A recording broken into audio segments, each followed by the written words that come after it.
for a little rest after breakfast. This is the life. Wait a sec. Isn't something important supposed to happen today? Oh, today's our big day!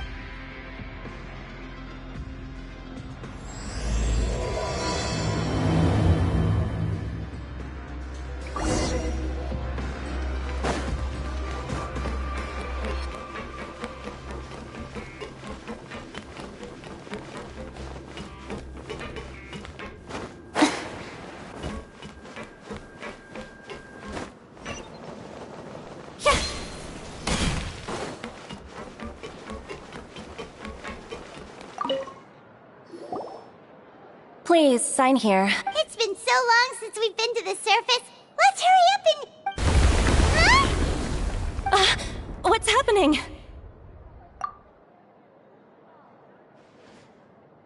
I'm fine, thanks.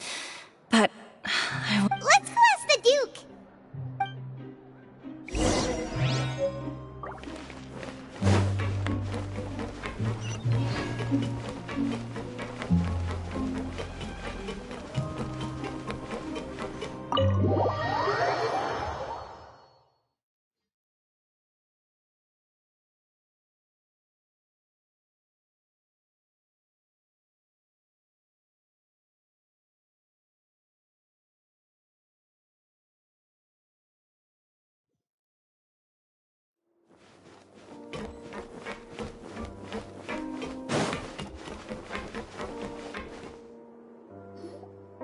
Your Grace?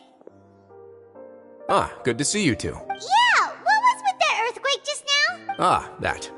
The tremor didn't originate from the seafloor. In fact, it seems it came from the surface. Over the years of serving as the warden here, I've developed a sense for distinguishing between what occurs on the surface and what occurs underwater. So the fortress is okay? If you recall our last incident, if there really were a problem, there would be crowds of inmates in a panic right now. Huh, you've got a point. Okay, seems we need to get back up to the surface and ask about what happened. By the way, do you know what day it is today? I believe today is this month's pipe cleaning day. Wait, seriously? Aha, yes. Have you completed your release paper? Yep. It's you two. Are you leaving now? That's right! Today is our last day in prison! But now that Paimon says that, it doesn't feel like we were confined here. It's actually been pretty nice!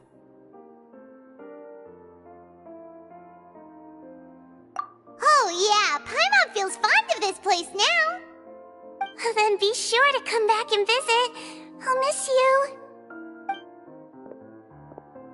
If you've signed the release papers, then you're free to go. You're not going to see us off? I knew you'd ask.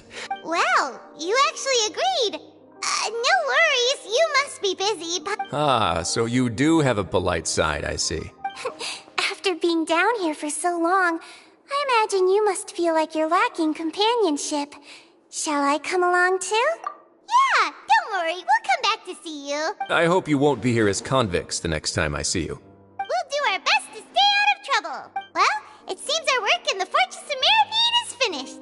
That's the end of another chapter in our journey. And since Nervlet was the one who asked us to come here, we should probably go report to him now. You're going to see Monsieur Nervlet?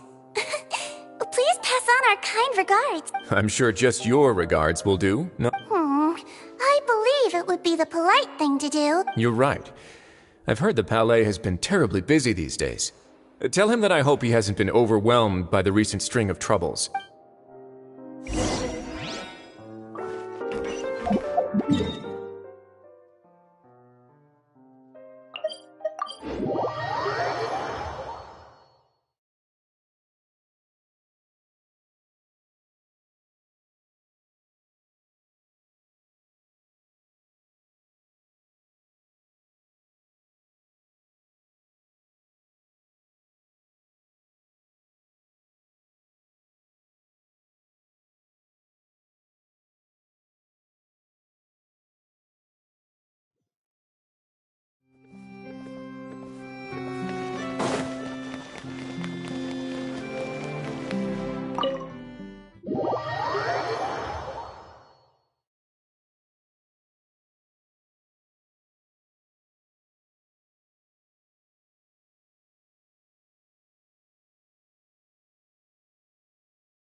Palais Mermonia sure is buzzing with activity today. Halt! Huh? Oh, it's you two. Apologies. Monsieur Neurvalette did say you'd be welcome at any time. Excuse me, would you mind helping me take a look at this report? I'll be right there. Sorry, I've got my hands full here. You can see yourselves in. Everyone's so busy.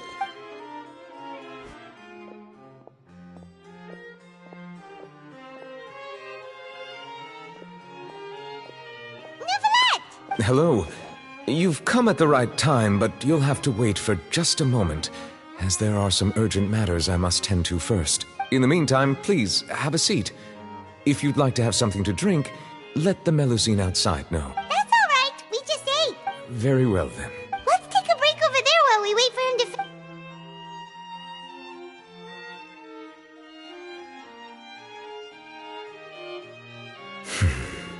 to... All right. That should wrap things up for now. Are you done with your work? Yes, sorry to keep you waiting. Today should be the day you were released from the Fortress of Meripede, and it appears that you've managed to complete all the release paperwork. That's right, and we came here to see you right away.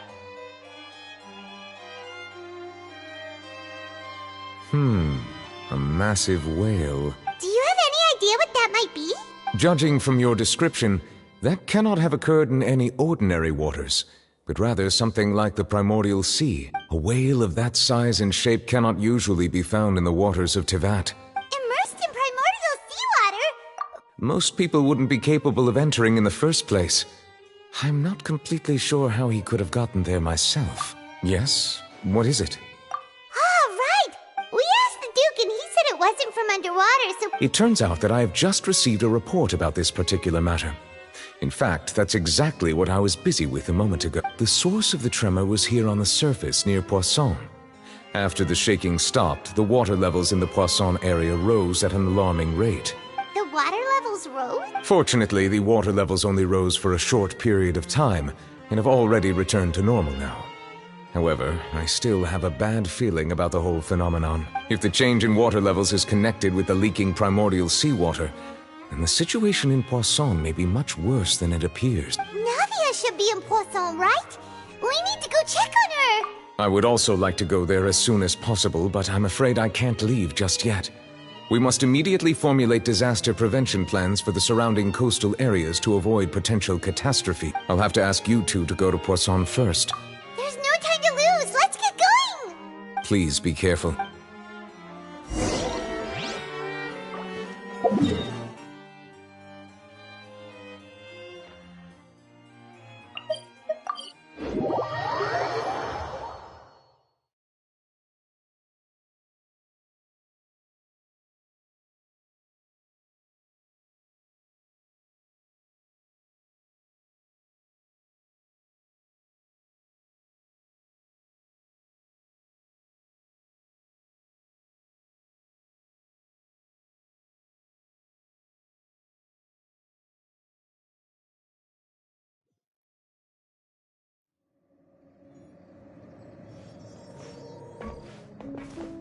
Oh no. What happened here? Navia should be around here, right? We need to make sure she's still... Paimon means we need to check on her.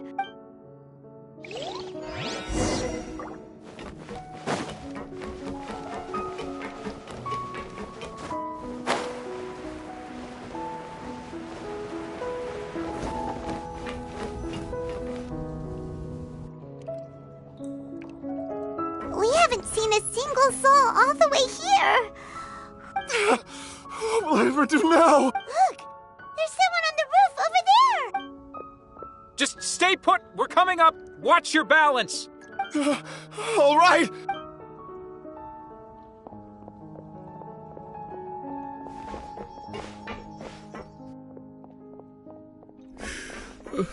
I'm not young anymore. How will I survive on my own? Oh, he looks pretty sad. My leg. How could this have happened? Just hang in there. Help is on the way. You can hold my hand if it makes you feel better.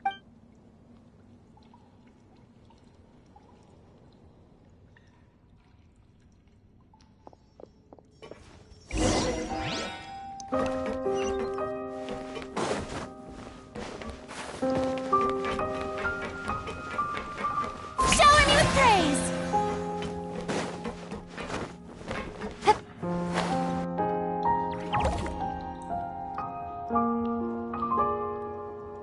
Oh, it's Navia! She's over there! Hey, Navia! Are you okay?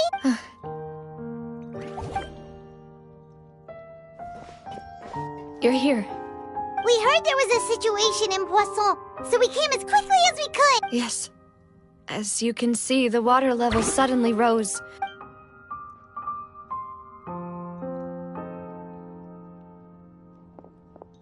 Demoiselle! There was a wounded resident next to a building southeast of here. We've already transported him to safety, but we've run out of medical supplies. He's wounded? How badly? He fell, so it's probably a broken leg. He's pretty shaken up. When the water level rose, he desperately climbed up to the roof. He jumped down then. Find the leader of Squad 1 and tell him to take the wounded resident to see a doctor. He should know where to go. Understood. I'll take over his search and rescue mission in the meantime. All right. You'll be in charge. I'm sorry. The situation in Poisson? Right. Allow me to explain. A little earlier, we suddenly heard a loud noise. At first, everyone thought that something might have exploded in the waterways. But before we knew it, water started pouring out from everywhere. The rushing water seemed a little odd, almost like the unique color of primordial seawater. Some people didn't realize the danger and thought it was just ordinary water, leaking from somewhere. Everyone on the street who happened to be close to the water didn't have a chance to escape. As the water levels rose, they suddenly disappeared. They were all dissolved.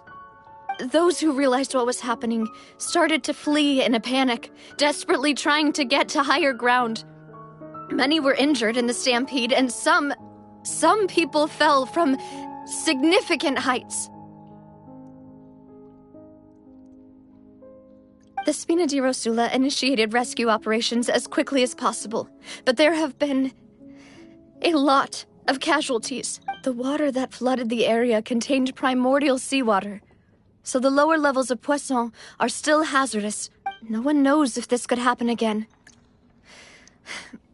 All we can do for now is try our best to help evacuate the residents. How awful. And all of this just came out of nowhere. It was quite frightening indeed. I only wish that everything that just happened was a bad dream. Is there any way we can help, Navia? Thank you for being so willing to help in a moment of crisis like this. Don't say that, Navia. That's what friends are for. Demoiselle! We've got a situation here! Sorry. I need to go for now. And out she goes.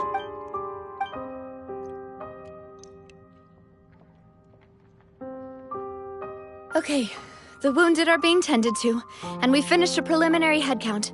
Of course, we should remain ready for anything, and continue doing our best to rescue others. Traveler, Paimon, would you two accompany me to my father's grave for a moment? Huh? Right now? Thank you.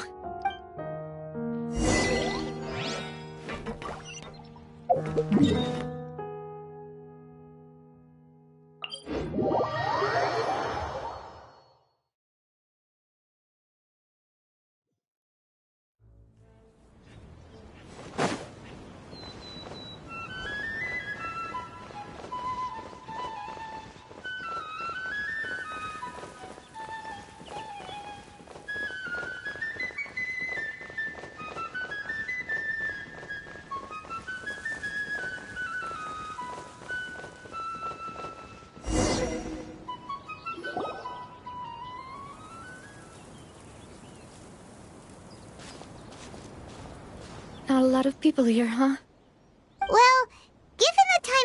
understand the whole situation in Poisson. Right. That's how things are now. The living are so exhausted that they've no strength to spare any words for the dead. Navia?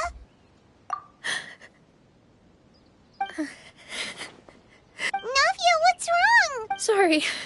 I just... Malus and Silver. They won't ever come back here again. Huh? What happened to them? Everyone agreed on the rescue plan, but still... I was the one who initiated it. They were helping evacuate the residents, but they couldn't leave in time, and they were caught in the seawater. What should we do? I've known them for so long, and I know they weren't afraid. But I could at least hold a funeral for my father, and I know where he rests. But as for Malus and Silver, they're just... gone. Everything looks so clean after it rains. Even the gravestones. I didn't expect that you'd enjoy a glass of red wine in front of Master Callus's grave. I can understand. Besides, the scenery here isn't half bad. See, it's not just me. I always want to bring something when I visit Papa. How could Master ever be upset with you, Demoiselle? Yet the cemetery is the home of those who have passed, is it not? Buying yourself a plot in advance, are you? No need yet. But when I do, I hope you'll let me be buried beside Master Callus, Demoiselle. Hey, stop joking around. I'm quite serious. That way, it'll save us both the trip to see each other whenever you visit your father's grave. That makes sense. In that case, could I be buried on his other side? After all, besides you, Demoiselle, the two of us could certainly be considered Master's closest companions, no? Personally, I believe we fill those shoes just fine. Why are you bringing this up all of a sudden? Seriously. All right. I'll remember your requests.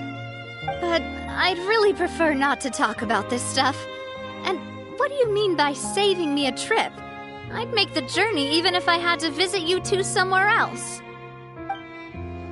I'd promised to let them rest in peace here.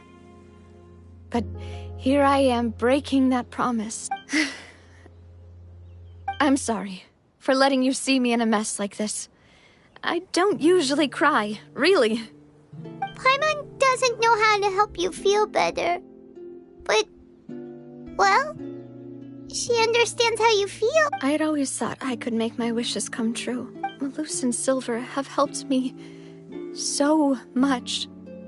But by contrast, I could do nothing for them. I'm so... You can spend as much time as you need here, Navia.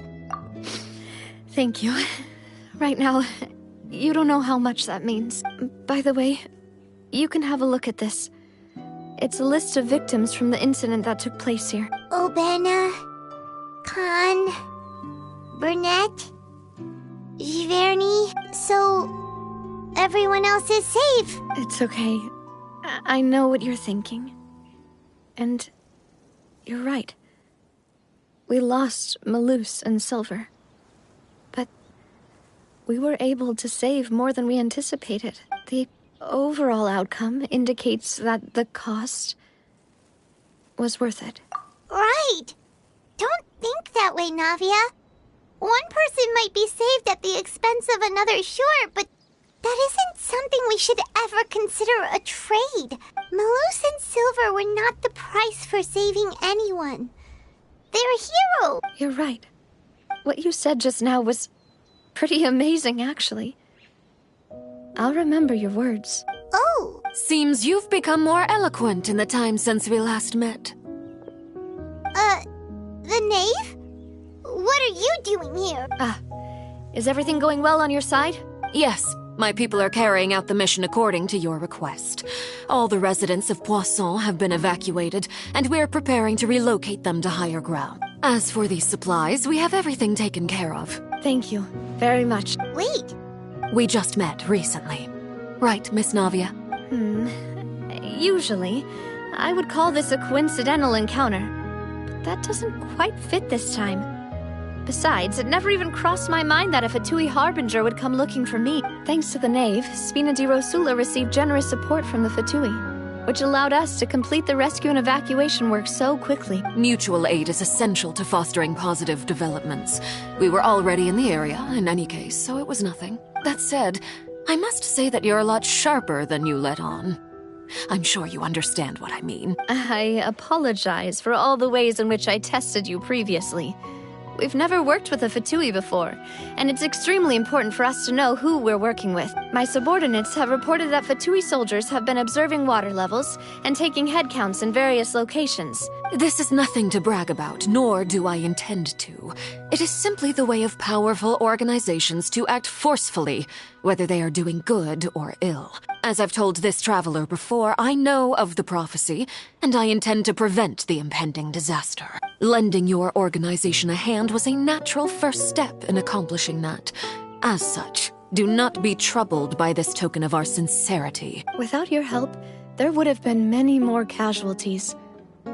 I won't forget your kindness. Furthermore, I sincerely regret what happened to Malus and Silver. I only wish that my people could have arrived a little earlier to prevent this from happening. Don't say that. You and your subordinates did everything you could. As Paimon said, Malus and Silver didn't choose to sacrifice themselves for any specific person. And they weren't the price paid for other salvation. They chose to become heroes themselves. I've never liked hearing people put it that way. It's like trying to relieve pain by saying some noble-sounding words. But right now, there's nothing more suitable. You're right. I'm sorry for your loss, Miss Navia. Water is life to Fontaine's people, and it also spells disaster. It's no wonder that people always say that prophecies represent fate. So, you're one who will try to change fate, then? Of course. That is why I'm going to Hotel Bouffe de Thé. I still have some things to take care of, and the children need my attention. By the way, traveler, Paimon, one more thing. all right, then we'll just... Huh? This isn't right. Paimon thought you would ask us to walk with you for a moment so you could tell us something in private. That is a clever and useful conversation technique, which I do like to use when necessary. Traveler, I'm sure you remember that I said we could work together when we had the chance. You and I both know that there may be issues with the Primordial Sea. Previously, it was the Fortress of Meripede's sluice gate, and this time it was the water levels in Poisson. Indeed. Allow me to share the latest intel I've received from the House of the Hearth's intelligence network with you. During some recent investigations, a child claimed to have discovered some ruins near Poisson. Judging by the dating of the ruins, they may be related to the prophecy and the coming crisis. The situation is becoming more urgent, so any pertinent information will prove extremely precious. My people initially came to prepare for ruin exploration. Unexpectedly, this disaster struck. So that's why the Fatui were already in Poisson. I wanted to take the children along, but unfortunately, Linny, Lynette, and Fremine have all been dispatched to higher ground to assist affected residents. Linny told me that outside of the house, the person they trust most is you, which is why I want to give you this task. The House of the Hearth's members see each other as family, but Linny, Lynette, and Fremine said that they also see you as such. I'm sure you already understand how earnest they consider their friendship with you to be. Oh, that somehow makes Paimon feel kinda happy. The intel I just shared about the ruins could fetch a high price. Got it! So all we gotta do is go to some ruins, right? We can handle that. Excuse me, but may I tag along? You wish to join, Miss Navia? But are you sure you're up to exploring some ruins? Well, I'm sad, yes.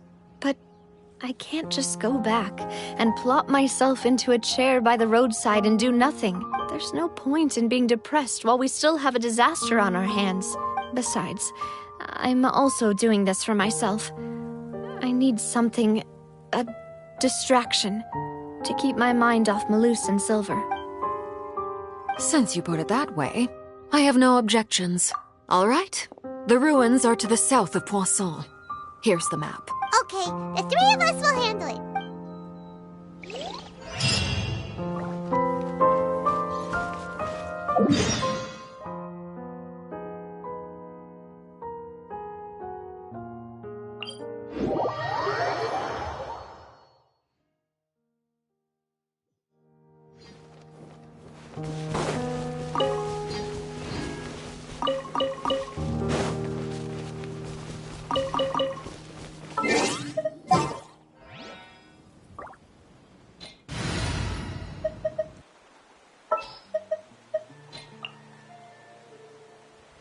Who's our target this time?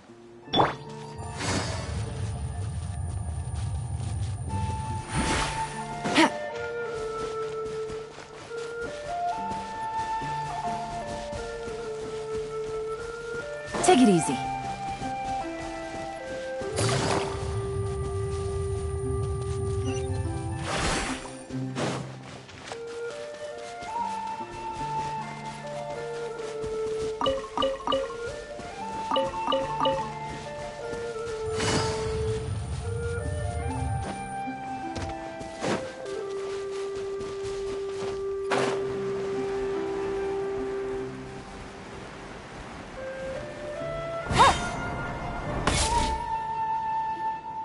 So, are these the ruins? They seem to be pretty ancient, all right. Let's go. Just be...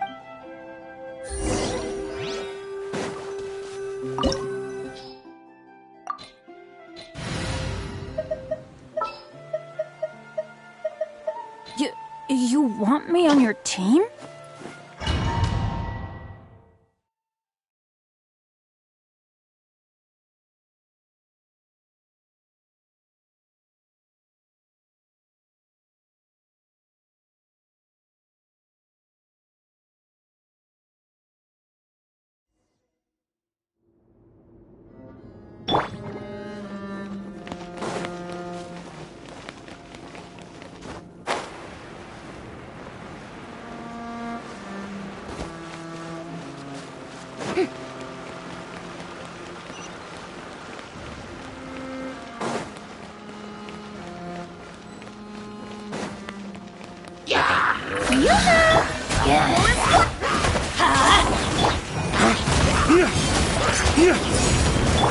Time to shine! Everybody stand back! Ha! Wind, hear me! Dada Konda.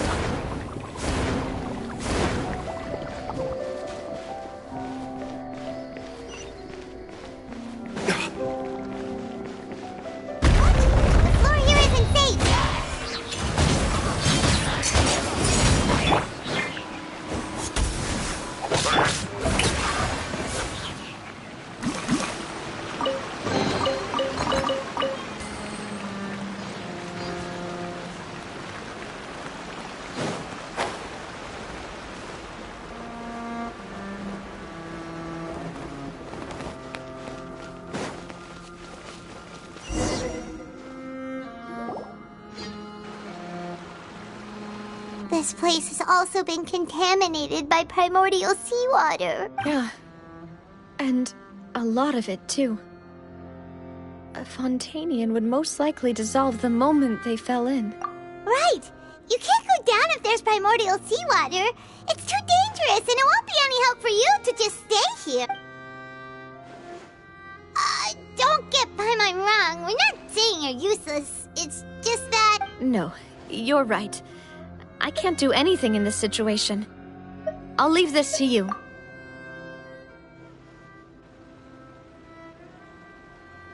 That complicates things. In that case, the water levels here are unstable, and there's a chance the water will rise. I'll go together with you. Perhaps we'll find the exit just up ahead. All right. Come with us for now, then.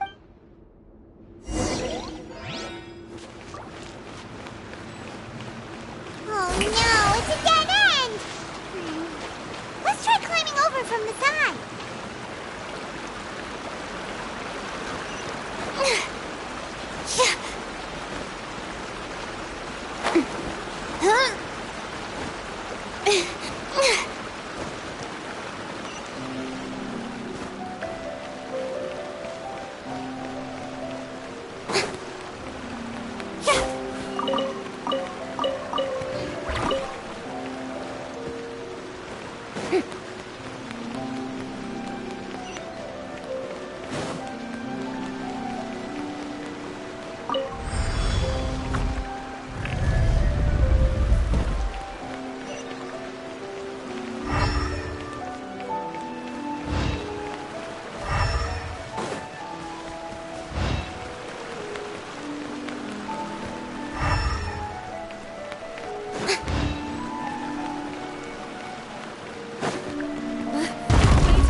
Demoiselle?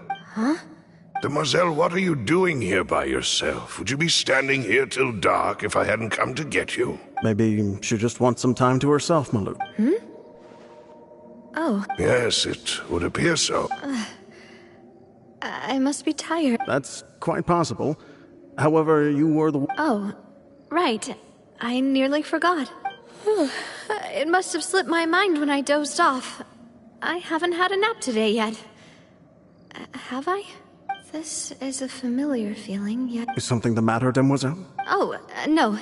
No, I'm fine. I was just trying to recall why we came out for a walk. Do you remember Mr. Giverny? He'd requested our help before with foreign merchants who had a debt dispute with him, and we... We were headed to see how things were going with him at the moment. Ah, right. Yes. I remember now. Oh? Miss Navia. Ah, Mr. Malus. And Mr. Silver, too. It's good to see all of you. I've been great. Thanks to your help, those bothersome merchants finally realized that I wasn't the one they were looking for. They were knocking at my door day and night. Even my neighbor, Obina, was getting fed up with them. Sometimes force is required to calm someone down and get them to listen to what you have to say. That's right. Oh, yes. One moment, I have it right here. Miss Navia, these are some flower seeds that I prepared. Please take them. They're a very good variety, and they'll become very big and beautiful once they bloom. I don't know what we would have done without your help, so this is a little token of our appreciation. Ah, did you cultivate them yourself? Thank you so much. I'll certainly take them. Why, we can have as many pots as you'd like, Demoiselle. Perfect. In that case, we'll swap out some of the decorative plants for some of Mrs. Burnett's. Very well. Wait. Something seems to be off here. Excuse me, madam. If I'm not mistaken, your name is Burnett, correct? That's right. Is something wrong? No, it's nothing. This is the first time we've ever met, but your name seemed familiar to me. I've heard this name before. Sometime recently, I'm sure of it. And why are there so few people around here? Where did everyone go? We must mind the time, Demoiselle. Huh? We do? Like what? Well, now, did you forget? Miss Navia, here you are. I've been looking for you. Please, come to the Opera House. Your trial is about to begin. My trial? Wait, why would I need to go to the Opera House? Yes, she's right, Demoiselle. It's just about time now, so we should get going. Oh? All right then.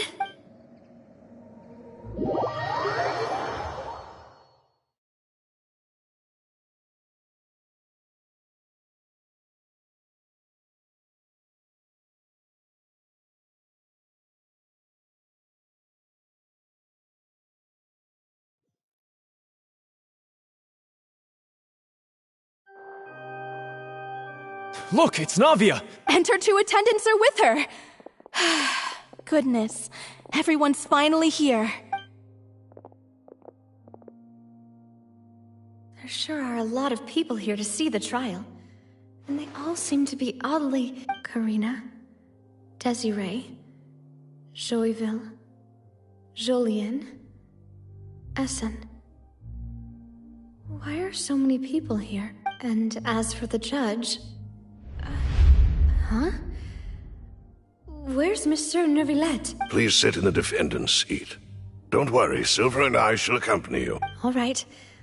But are you sure you can stand behind me? Typically, it wouldn't be allowed, but today is an exception. Hey, what kind of place do they think this is? Come on, do they have any idea what they're doing?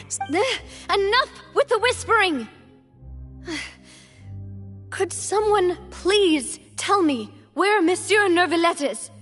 And why I'm standing trial? My dear Miss Navia, have you not yet realized what you've done? As all here know, you are Master Callus's successor, the head of the Spina di Rosula, someone held in high regard by every soul in Poisson. After you took over the Spina, you treated all of us just like the late Master Callus had.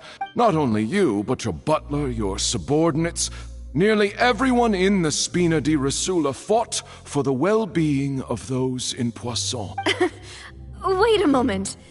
Aren't you just proving that I'm a good person? Yes, correct.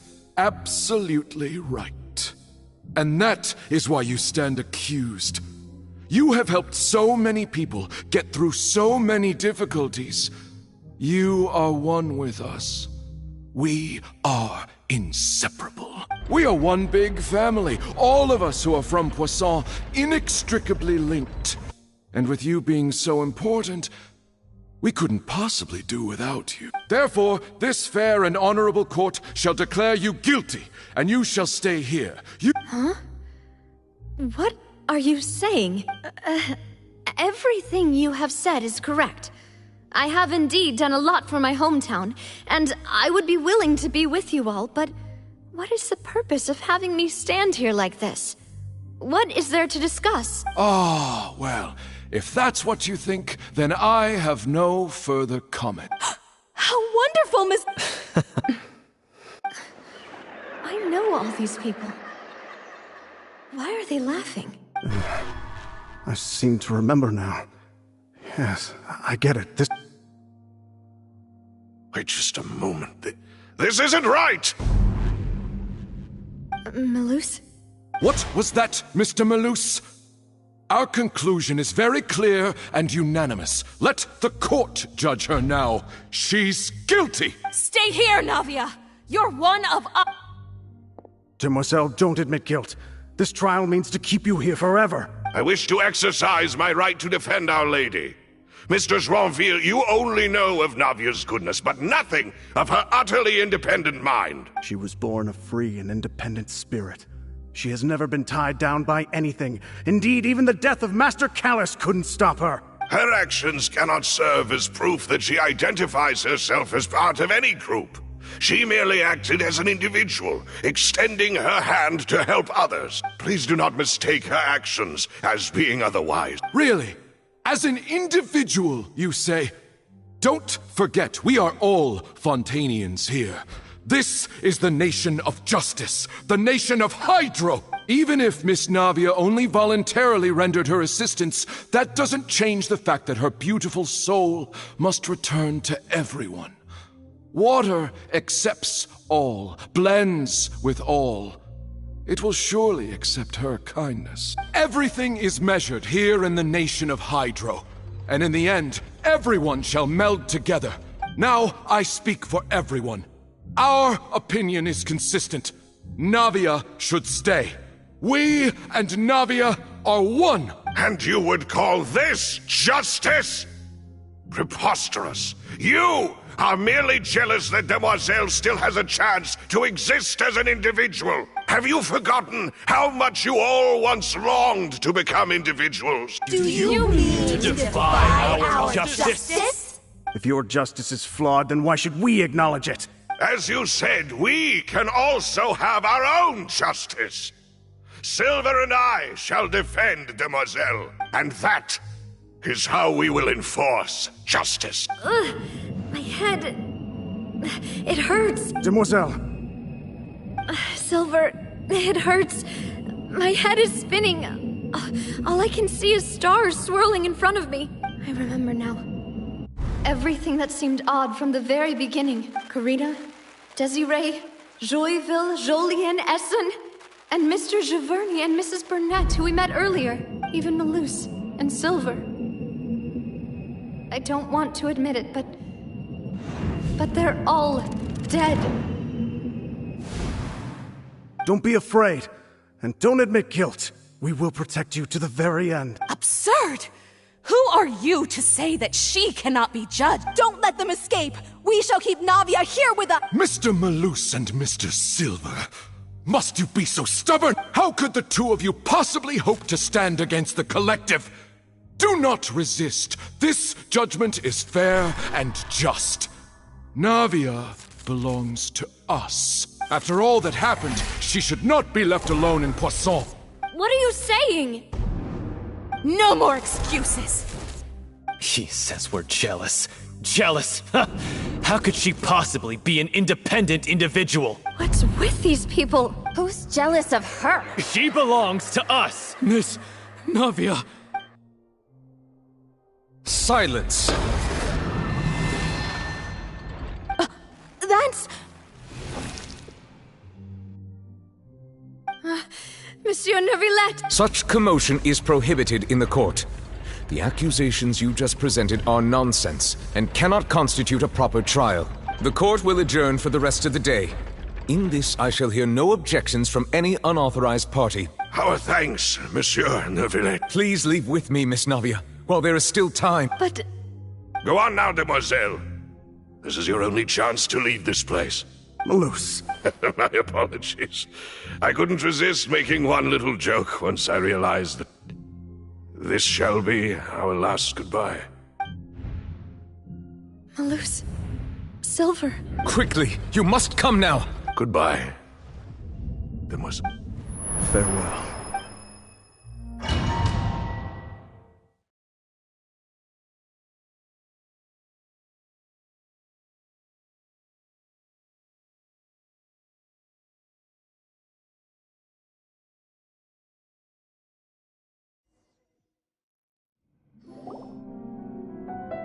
No, wait! Just a second! Navia? You're awake. Good.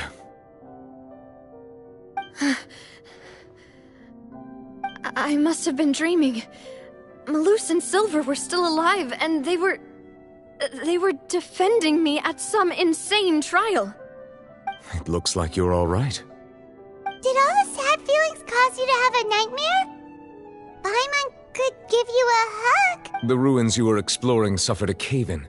When I arrived, I found you falling toward the water. You were just about to be dissolved within, but I think I saw 2 Oceanids protecting you. It was only for a moment, perhaps even a fraction of a second, but they gave me the chance to retrieve you. Were it not for their intervention, I would not have been able to rescue you before your consciousness dissipated. Wait, did you say Oceanids? Perhaps those 2 Oceanids were the people you saw in your dream. I always told them that they didn't have to protect me. To think that they'd keep doing so even after death. Please come with me.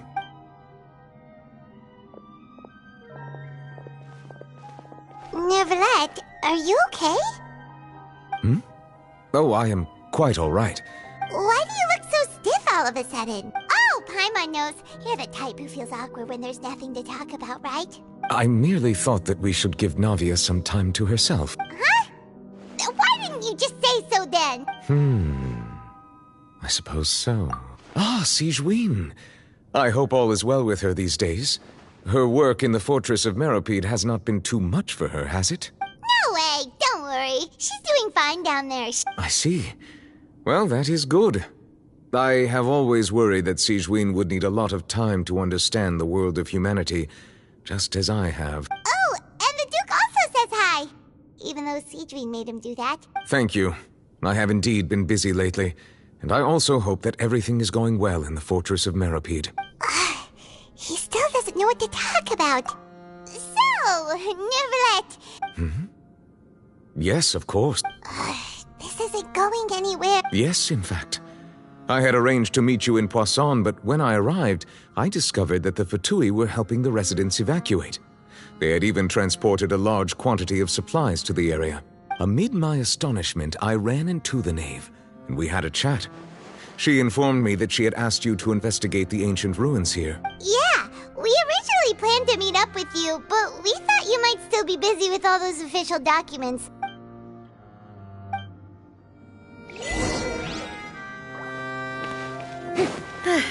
I'm sorry to have kept you all waiting like that.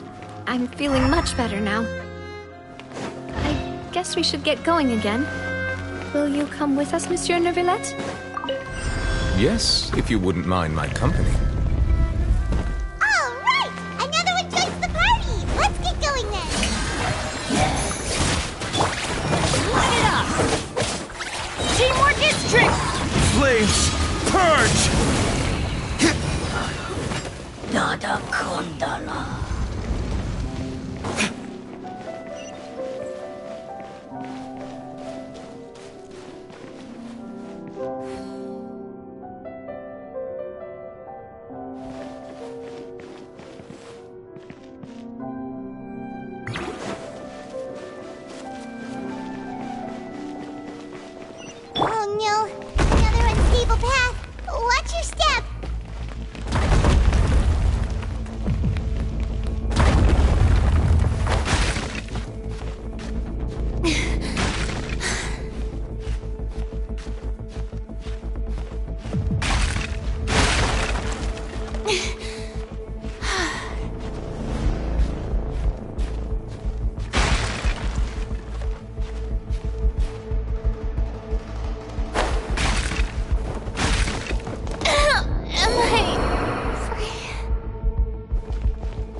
It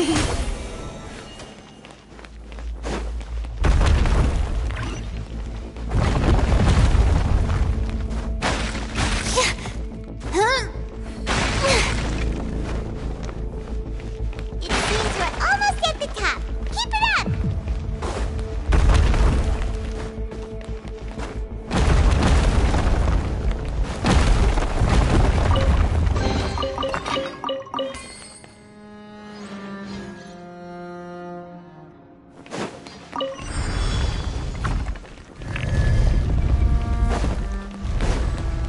Yeah. Strike a pose! Keep going in! Waste to the wicked! Let my name echo in song!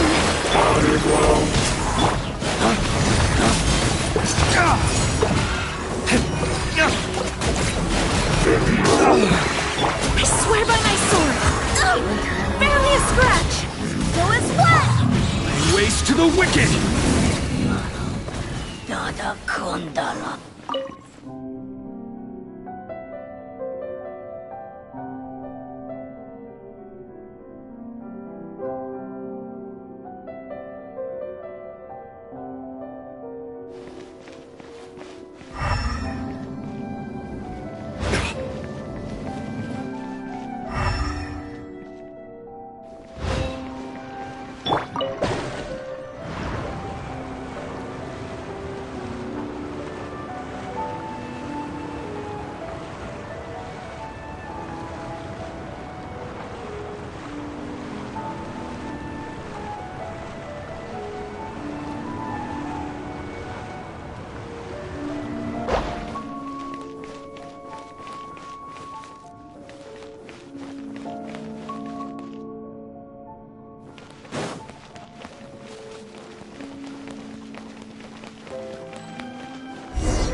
Looks like we've reached the end. This is the place. There should not be any other hidden space. The path sure had some twists and turns, but it turns out that this place isn't actually that big.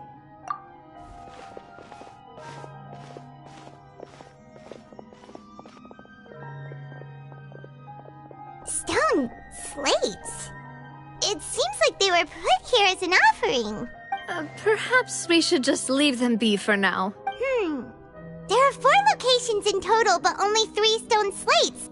The slate that should be in the first empty spot is missing. The surrounding walls also show signs of damage. There's something written below. Let Paimon see. Reason dictates that this nation be destroyed. I shall record the history of its future here in its past. It feels like someone left these slates and these words here for a purpose. But does he mean that Fontaine should be destroyed? That would fit the circumstances dictated by the prophecy, yes. Indeed, the slate's contents correspond to it. There's a person kneeling here. She seems so dedicated. And there's a whole bunch of other people behind her doing the same. She's facing this... what is this? Some kind of island in the sky? And is that Lady Farina in the third image? Did the Hydro Archon fall into the water? And is that a ring of people around her? The fourth image. I know this one. This exactly matches the content of the prophecy. The people will all be dissolved into the waters, and only the Hydro Archon will remain, weeping on her throne.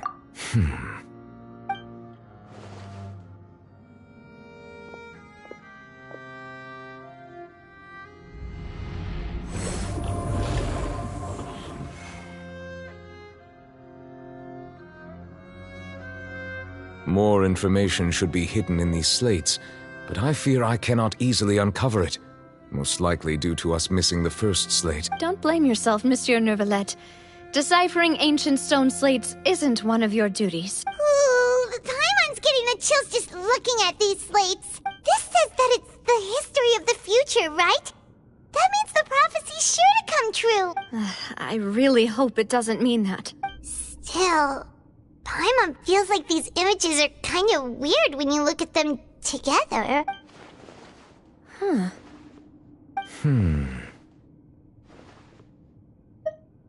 That's right! If the images are in chronological order, shouldn't the fourth, the waters drowning Fontaine, come before the third, where the Hydro Archon herself falls into the water? And yet the order is reversed here. If we go by timing, Lady Farina only emerges in the third image. That means that the person in the second image might be the previous Hydro Archon. Egeria, then. I had never met her, but her appearance here does match the records. The previous Archon kneeling before the floating island in the skies, as if confessing a sin. Did she herself commit that sin? And if not, why would she be in such a posture? Also, I'm still wondering why these ancient stone slates are here at all. Judging from their contents, could this place be the origin of the prophecy? Does that mean that someone, or some people, once saw these slates? But who would have created these slates and left these words here? It seems that any further clues will have to come from Farina. In that case, there's no time to lose. There's nothing else to be gained here, so let's head back first. Yeah, we better get somewhere safe for now.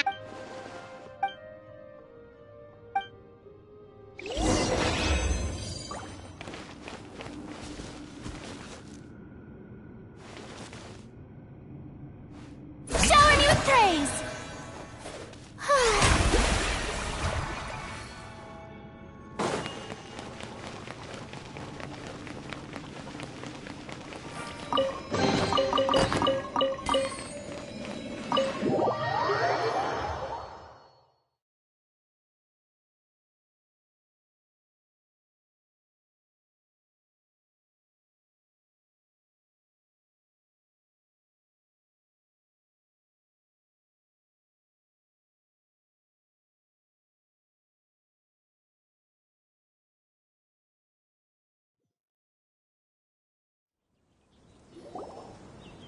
Let's split up here.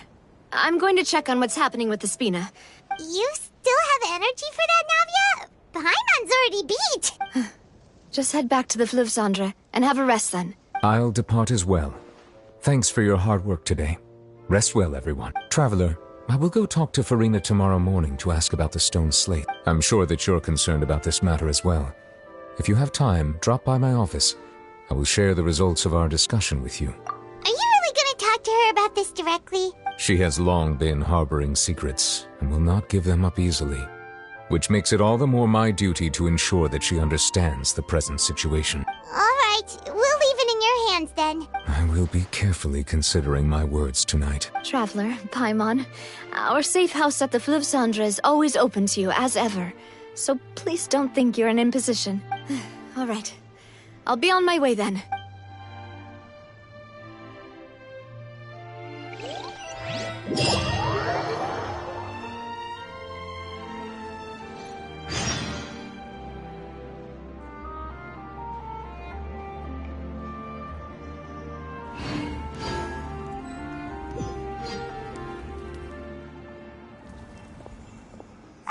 We're finally back! Welcome back. We've got a special menu prepared for you two tonight. Yay! And there's good food too! Ooh, desserts! Nice, these are... Hyman's already starting to forget what happened today. Oh, that voice. Is that who I think it is? Huh? It's you two. What are you doing in Fontaine?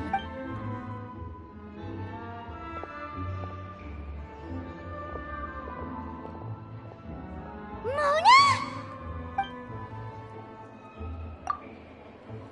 Seriously, nobody just uses a scry glass whenever they've got time to just see who they'll meet on the road. Still, we didn't expect to see you here. Wait, you're not a Fontanian, are you, Mona? Well, I have some business to attend to here, so I booked a hotel in the city. I was just out for a stroll when I bumped into you. Why did you think I was from Fontaine, though? Is that because Magistus doesn't sound much like a Mondstatter surname? Yeah, let's go with that. Well, I used to have my own surname, which was well, some other thing.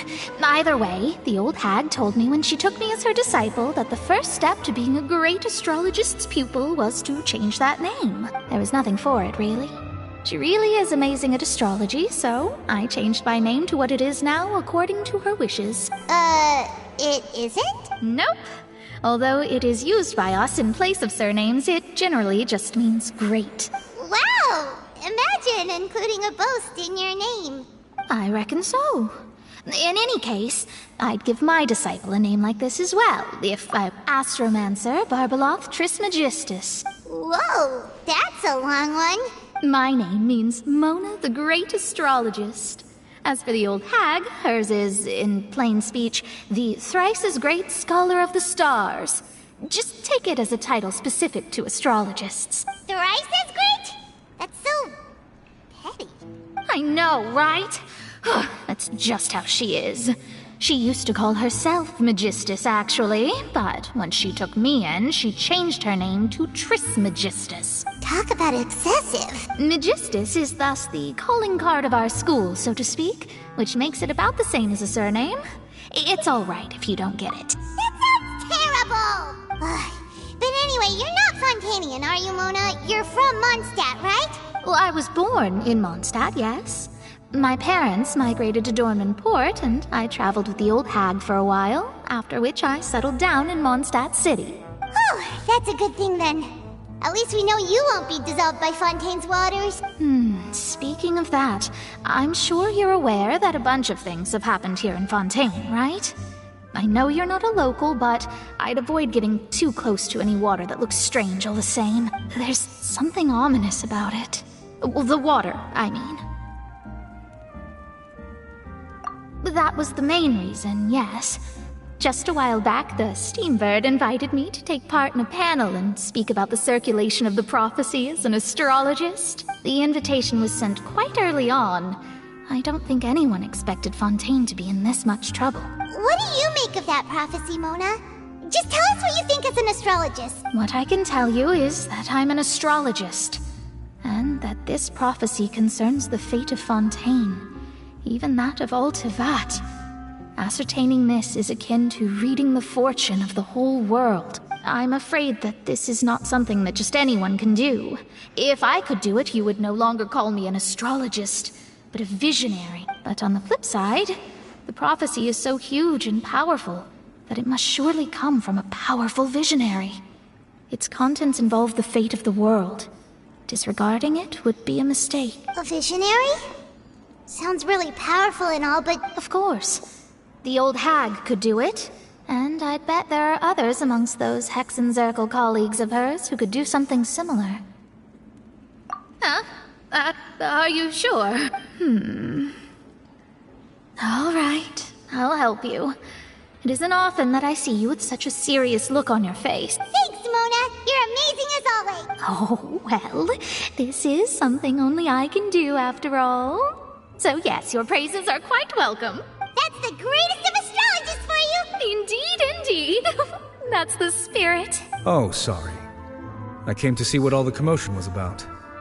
If there's anything you need, do not hesitate to inform the Spina di Rosula. Oh, whoops. Guess we were getting a little too carried away there. Well, I'll go tend to my own business. And there she goes, quick as rushing water. And here we are with the Spina guy giving us suspicious looks. If Paimon hadn't spoken for you, it'd be you getting all the weird looks. That's more like it.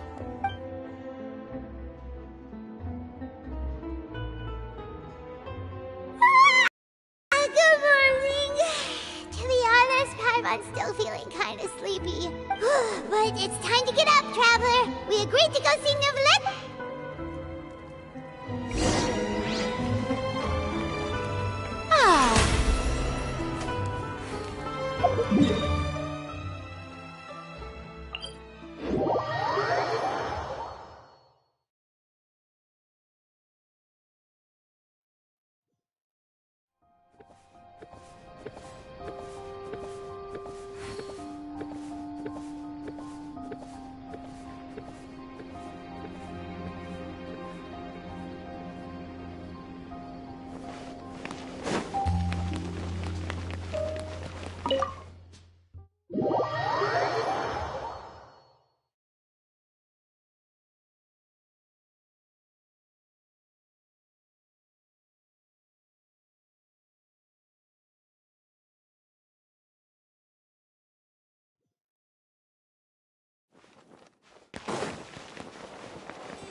You're here! Finally! Is something wrong? Monsieur Neurvalette and Lady Farina, they seem to have gotten into a dispute.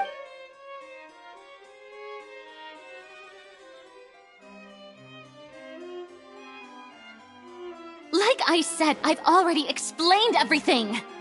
And yet the problem has not been properly solved. There is little space for excuses between us. It is not my intention to offend you, but please, tell me where you stand. You are the Hydro Archon Focalor, are you not? Look at this. This is a list of the victims from the recent Poisson incident. You mean... they're all... We did not arrive in time to avert this disaster, and I will not have it happen again. I will say this once more. You must tell me everything you know. Yesterday, I found 3 stone slates in some ancient ruins near Poisson. Do you know anything about those? Seriously? You're questioning me like this is a court case now. I don't know anything about that. But you found them in some ancient ruins, you say? That's correct, which is why I came to ask you some questions. There should have been 4 slates, but one of them was missing. The other 3 feature different images that seem to correlate to the prophecy. The prophecy? The second of these slates depicts the previous Hydro Archon Egeria kneeling before a floating island in the sky, as if confessing something. Do you know nothing of this either? I don't. I've never seen such slates. I'll ask you again. Do you really have no information regarding the previous Archon? My deciphering of the slates indicates that the Hydro Archon Egeria once had to confess to, or apologize for, a certain sin. If anyone would know about it, it should be you. All gods don't have the same secrets, you know. She was herself and I'm me. Is it really so strange that I know nothing? I understand your concerns, but I'm sorry. I just don't have anything to tell you. Forgive me for saying this now, Lady Farina, but I have long known of your various secret investigations into certain matters. There are several indications that you have been investigating the prophecy on the sly. This is not strange in itself, considering that you are the Hydro Archon. But it is strange that you should also claim to not know any of Egeria's secrets, as well as do nothing following your inquiries. You have never been as superficial as you have presented yourself to be, nor are you a fool. And yet, your behavior is very inconsistent. So you've been watching me all this time, have you? I didn't think you were that type. Well, since you know about my secret investigations, then you should know I'm actually working to take care of it. There's no point questioning or suspecting me. You're the Eudix, but you're still my subordinate. You should be following my lead. Just trust in me. You're Archon, and do as I say. Never mind whether you can truly convince yourself to or not. It'll all turn out fine.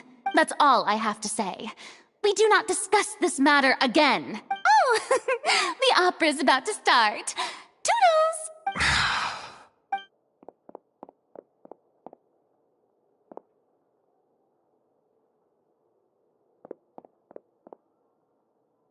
Did Farina not notice us standing by the door? I assume you've been outside for a while now? Oh, you noticed. Seems Farina didn't even realize we were here. She was in a great panic, though I cannot discern the reason. Our discussion reached impasses time and again, a state of affairs that we cannot allow to continue. Still, I do not understand.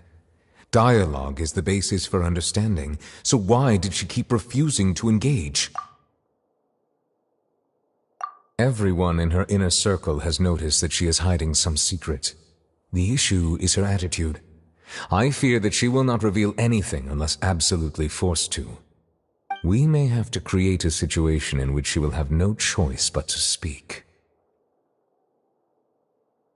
Oh? Like what?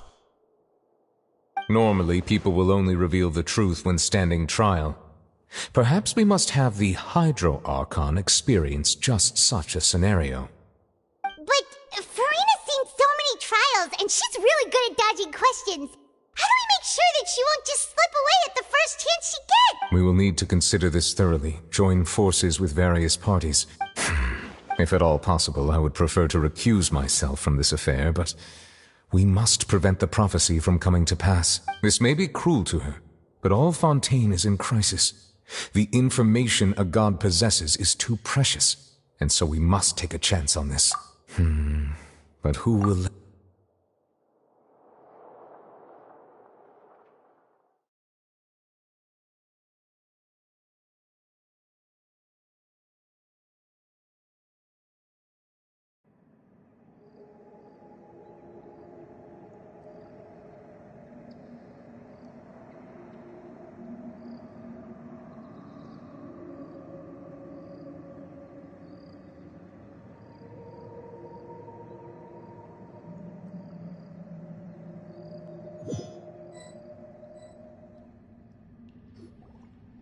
Well, that's everyone, huh?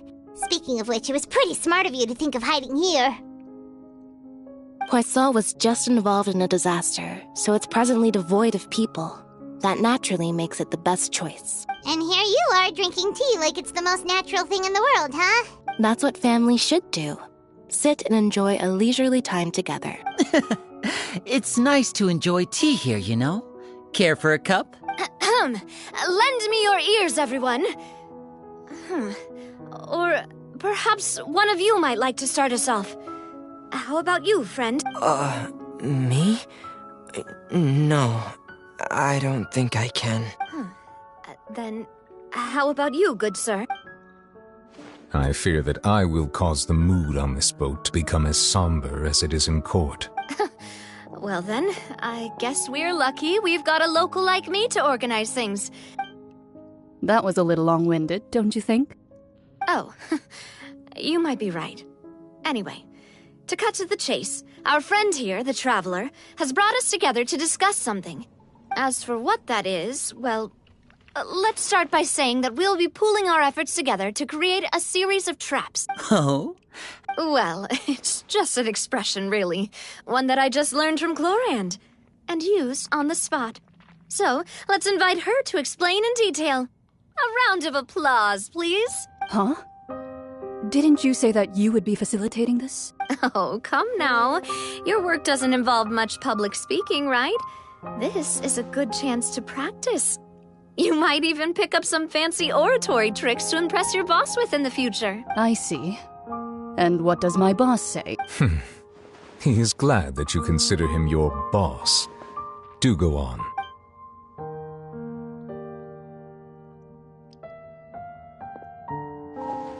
In that case, do any of you have experience hunting? Not that I recall. Fremine and I once used a wooden stick in a basket to catch wild rabbits when we were younger. I've also gone diving to catch some fish before. Does that count? I'm afraid not.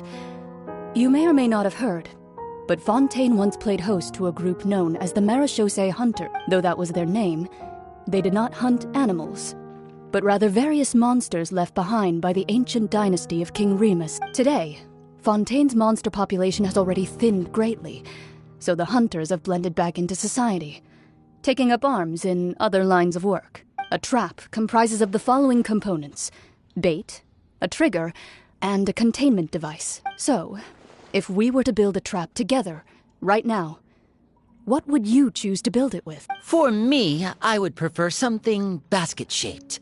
Pigeons and rabbits will see the bait and naturally enter the snare. Our line of work requires a deft hand, and we're some of the best in the industry. You used some of those techniques while moving the people of Poisson, didn't you?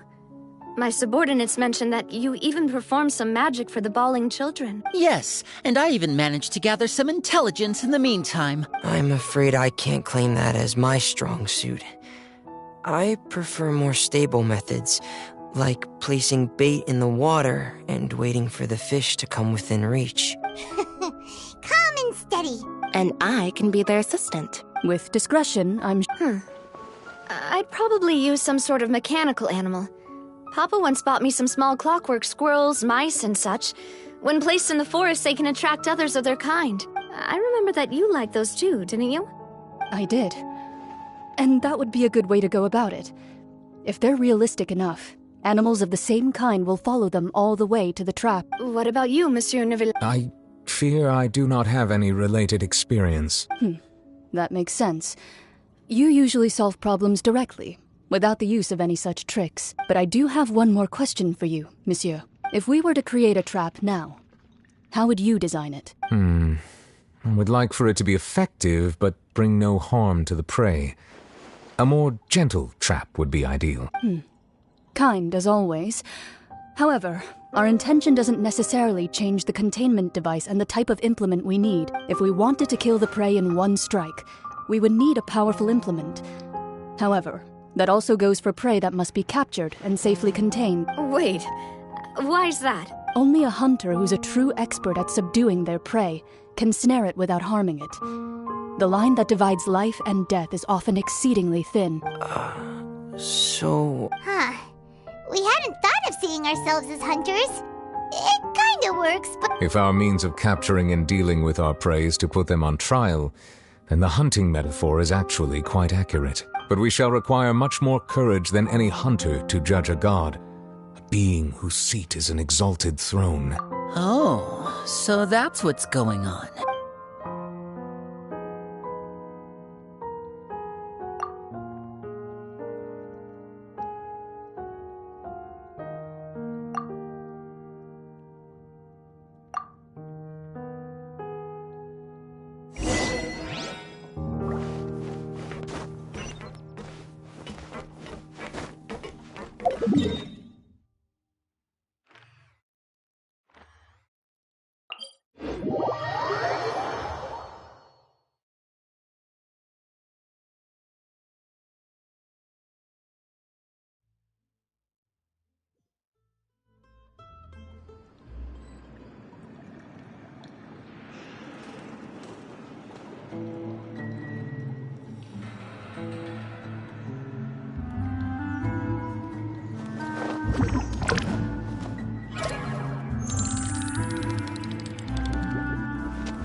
It's been a tough few days, hasn't it? Paimon didn't think the meetings would go on for so long, but everyone seemed pretty fired up, huh? Paimon thought they'd be at least a little frightened. Well, Fremine was, now that Paimon thinks about it, but everyone else just looked a little surprised. Well, it's hard to say. Paimon doesn't have any experience with this sort of thing. After all, you're the most reliable person in the world, aren't you? Did you just pour some tea? Paimon didn't notice you doing that at all! Then what's that? Paimon's never seen that cup before! Don't be frightened. I'm just joining you two for tea. I merely refrained from saying anything till now. Who's that voice? But there's no one here! Aw, have you forgotten me already? Wait, you are familiar. You're the voice we heard from the sky in Sumeru! The voice from the sky, I fear that description is wrong. Though, not completely wrong. You're feeling lost now, just as you were feeling previously. I sensed that confusion and thus came to you. Guiding people is an irresistible hobby of mine, after all.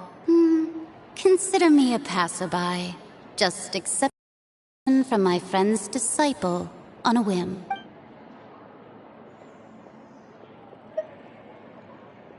The prophecy. Yes, what has been prophesied will be fulfilled. What? Then is there any way we can stop it? I believe you have witnessed a failed attempt with your own eyes. Can everything in Tevat so easily be changed? So you've caught on. Just as prophecies are usually only the future as seen from the perspectives of the gods. Could things be happening in hidden corners where the gods' gaze does not fall? Are the things that you shall see different from the fate that the gods perceive? What is she talking about? I believe that you understand, right? Some things are insignificant, but others you must reach out to change. Ultimately, fate shall serve as your only guide, no matter what will happen in Tevat's future. All you need to do is to play your part. This was good tea, by the way. Thank you for your hospitality. The voice. It's gone. What?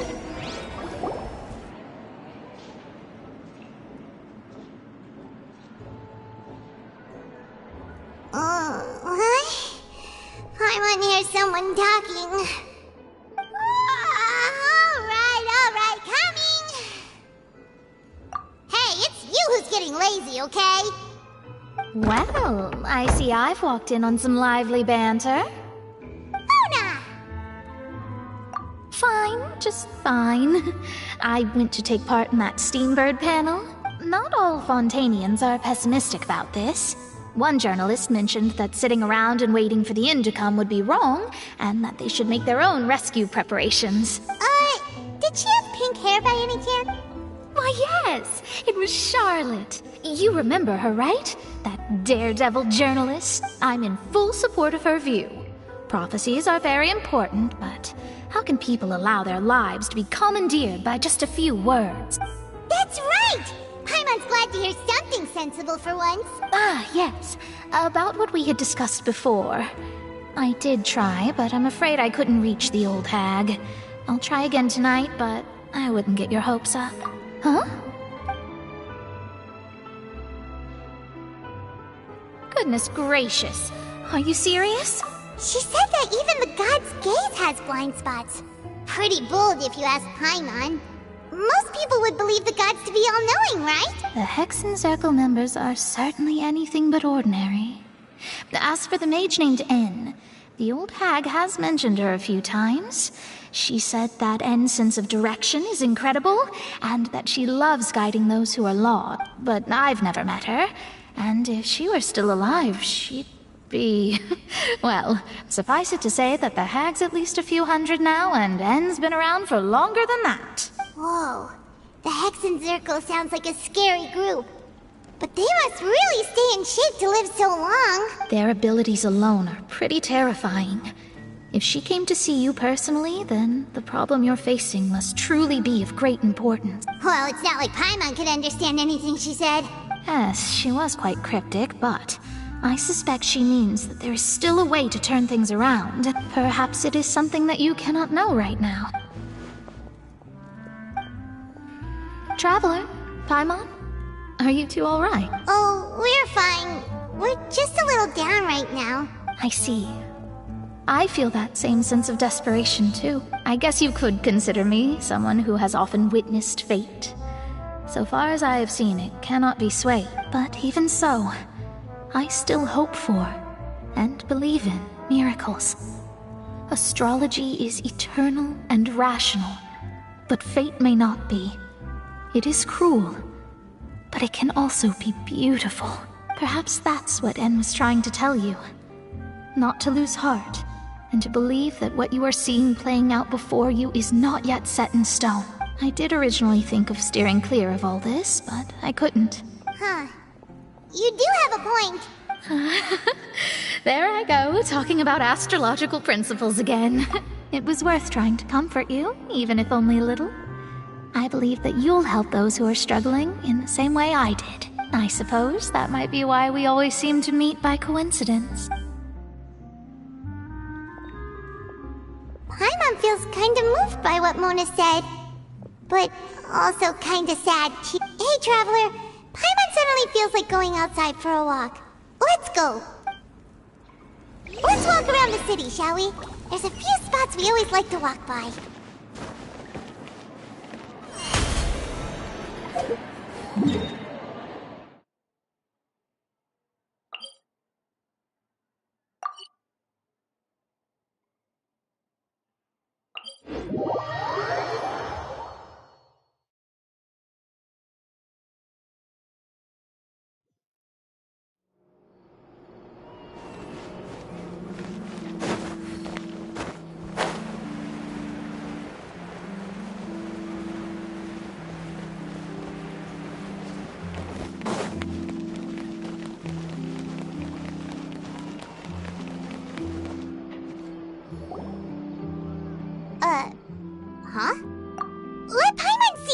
the underwater stronghold, the Fortress of Meripede, my recent attempts to enter the fortress bore little fruit. Thus, did an Outlander friend so while the fortress's interior remains a mystery behind journalist Charlotte's biggest scoop yet, the Traveler's Trail, World Walker. Charlotte took so many awesome photos of us and we never even noticed her. She hasn't been able to get a hold of anything at the fortress, so since we're easier to find, she's using us as the subject matter instead? Ugh, seriously? Well, fine. Those headlines and photos do look cool, so Paimon will forgive her this time.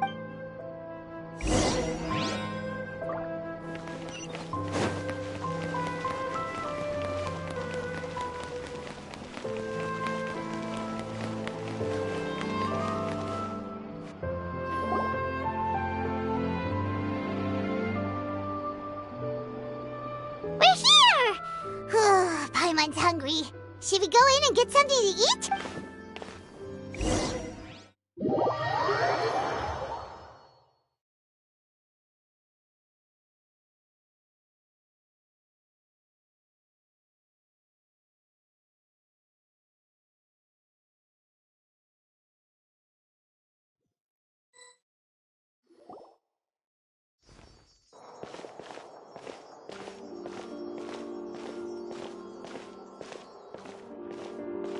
Hey, quick! Look! That's the limited edition, only 16 slices a day cake! It was so delicious the last time we tried it, despite the... 1 slice of cake, please. Someone showed up after... Oh, wait, you're the one from the Palais Mermonia. Oh, are you here to buy cake too? It seems Monsieur Nervalet was right. You really can eat. Wait, did he really say something like that? That's right. Even he has his own preferences when it comes to food. As for me, I love the cake and coffee here. Do you come here often? Usually every day. Every day? It's part of my daily schedule, apart from work. I shall have my cake and coffee. Then what if someone told you one day that this place would be closing soon, and you wouldn't get to eat cake here anymore? What would you think? But why would it close? Well, Paimon doesn't know either, but maybe the waters will rise tomorrow. You know, like in the prophecy. Oh, the prophecy. To be honest, I haven't paid much attention to that. No, still, even if there'd be no more cake tomorrow, that wouldn't keep me from having some today. No, it's the same for eating in general. You might not be able to eat tomorrow, but if you can do so today, then you should carry on. That's what people call living, you know. Huh. Don't be sad. Excuse me, could I have 2 more slices of cake to go? These 2 slices are for you. Sijuin said that this kind of expression you're making is what humans call being sad. Oh, you know Sijuin? I sure do. She was born before me, and she sometimes comes to the surface to teach us things about humans. She said that humans are creatures that are saddened easily, yes, and you can only lift their spirits by feeding them delicious food. So please try the cakes here. I've got something else to do, so I'll be going now. You two try to stay in a good mood after eating, all right? Bye.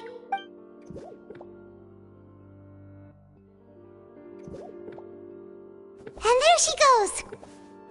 All right, let's dig in. Paimon's sure this cake will be delicious. It's more delicious than last time, and the flavor gets even better with a sip of tea. It sure would be nice if we could come again tomorrow. Sure would be nice if we could always eat delicious food here.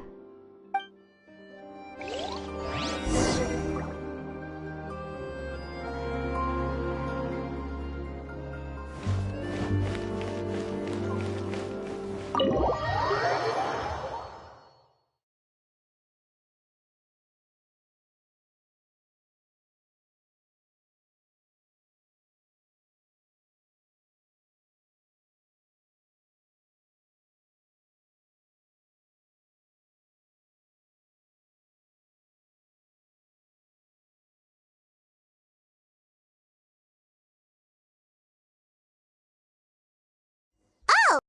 Near the Seabird office! Let's go look for Charlotte and have a chat.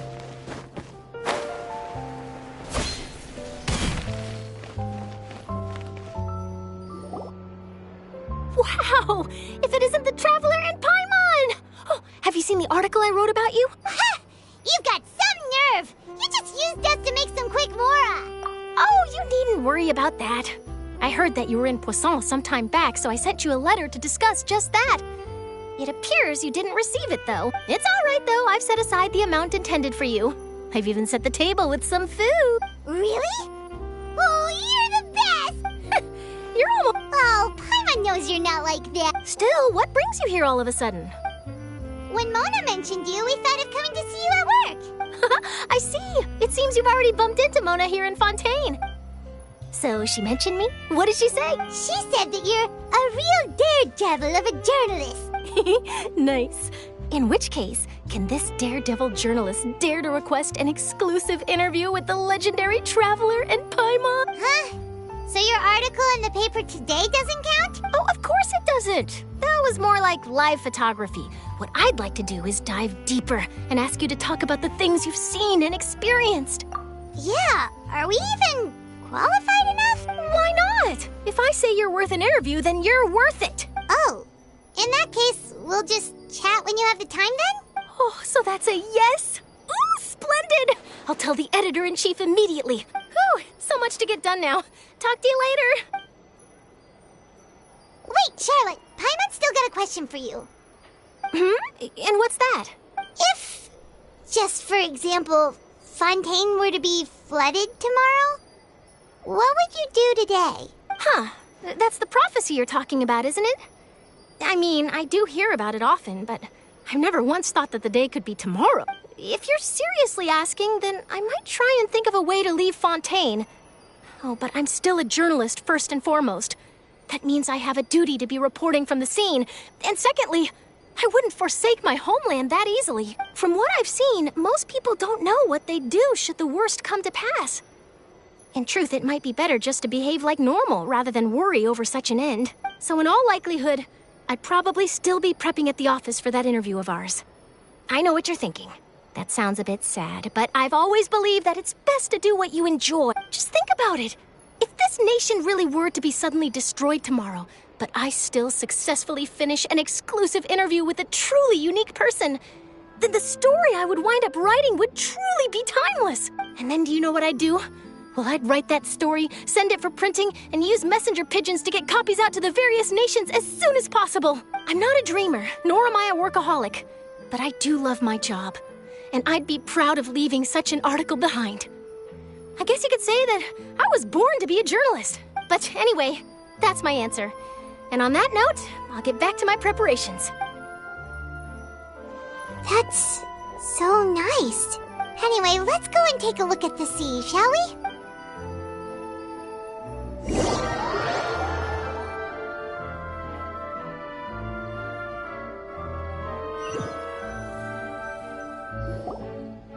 The sea breeze and scenery can be a pretty soothing combo, huh? Paimon's been thinking. If it wasn't Fontaine, but all of Tevat that would be destroyed tomorrow, where would we go and what would we do? No, Paimon should ask, if you could choose, what would you like to do?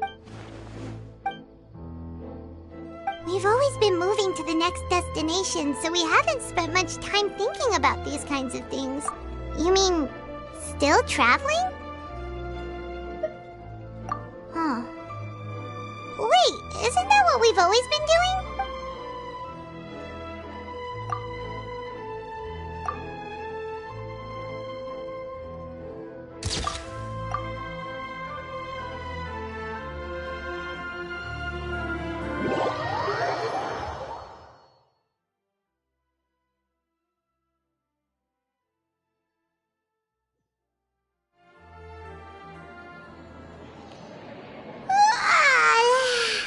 Feels like you'll grow mold if you stay here long enough.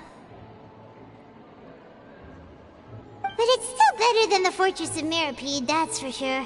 It's not only damp there, but salty too. Ah, so the two of you are still here. Wonderful. Oh, you're from the Palais Mermonia, aren't you? Yes, I'm Isadora. Monsieur Nervillet sent me to look for you two before. I heard that afterward you went to the fortress of Meropide.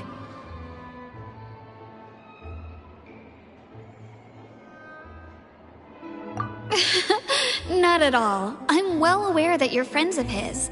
Actually, I'm here to pass along a message from him.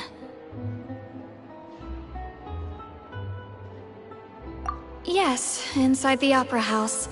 The Marechaussee Phantom has declared the incident a small-scale riot. A riot? Well, that said, I don't personally think it was that serious. Lady Farina was watching a performance at the Opera House, and while she was resting during an intermission, some other audience members suddenly started harassing her, loudly accusing her of doing nothing about the prophecy crisis. And before she could respond, others started to join in. The crowd continued to grow, and protests against the Hydro Archon started to break out. So people have started to put the blame on Farina. Guess they finally found an outlet for the pressure they've been under due to the prophecy. I agree. People will naturally rely on gods, as is customary. But the moment people feel threatened, gods are also the first to be blamed. So what happened after that? Is Farina okay? Seeing that the situation was spiraling out of control and that further argument was pointless, she claimed that she'd gotten tired of this and left in a hurry. The Marechaussee Phantom had their hands full maintaining order and did not catch where Lady Farina had gone. Only when things had stabilized did we realize that she had gone missing. So, you mean she's still missing? That's right. The Marechaussee has dispatched many people to search for her, but we don't have any leads yet. That said, I don't think there's much to worry about. She is a god after all. Good. Monsieur Nervillet sent me to tell you about the situation, but he didn't say anything else. Don't worry, this is more than enough to go on. Thanks for keeping us informed. Is that so? Well, all right then. In that case, you two take care. Well, sounds like we should hurry over to Poisson then. If we know Farina, she won't try to fix things in this situation. Instead, she'll look for a place to wait out the heat. And, as we also know, she may be loud and dramatic, but she doesn't have a heart of stone. When Nervillet was talking to her in the Palais Mermonia, and she heard about Poisson, she couldn't hide her sadness and remorse. It would be hard for her to ignore being accused by the public today. Paimon thinks Farina's probably taken the opportunity to slip away to Poisson. Huh! Well, what do you think? Paimon, in that case, there's no...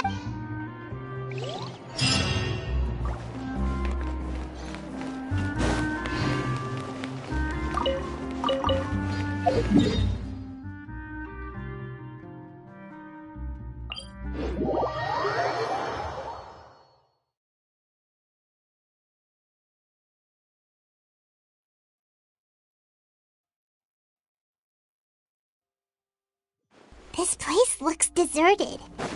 Guess all the survivors must have evacuated already. All that's left here are signs of devastation.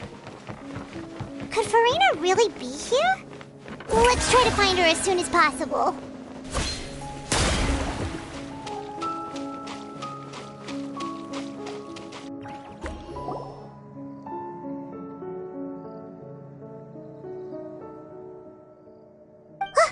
That's Farina, right over there. Should I just give up? This is all meaningless. What was meant to happen did happen after all. Everyone's dead. I'm sorry. I am so sorry. Give up, Farina. There's no point in holding out. I'm sorry. But what can I even do other than to repeat meaningless apologies over and over? Who's that? Don't worry, Farina. It's just us. So it is you, blonde traveler from another land. Why, I almost thought you were someone from that mob of my ignorant subjects, come to kneel and beg for my forgiveness. Farina, you were crying just now, weren't you? The tear stains on your face are obvious. What do you mean, tear stains? Oh, I remember. The show at the Opera House earlier this morning was so moving. Who did that uncivilized rabble think they were, disturbing my enjoyment of the arts? They even dared to tout their Archon. I must teach them a lesson. I can just imagine their twisted and frustrated faces once they realize that I'm nowhere to be found. Oh, and I'm sure Nouvellette and those people from the Maréchaussée Phantom are freaking out right next to them, too. Of course not! Hey, there she is! The Hydro Archon's over there! Quick, after— Farina, those people seem to be after you. They are? They're just some rabid fans who want to cut the line because they haven't been able to meet me in person, aren't they? That's against the rules. I can't let them get their way. Farina just ran off! Quick, we have to catch up!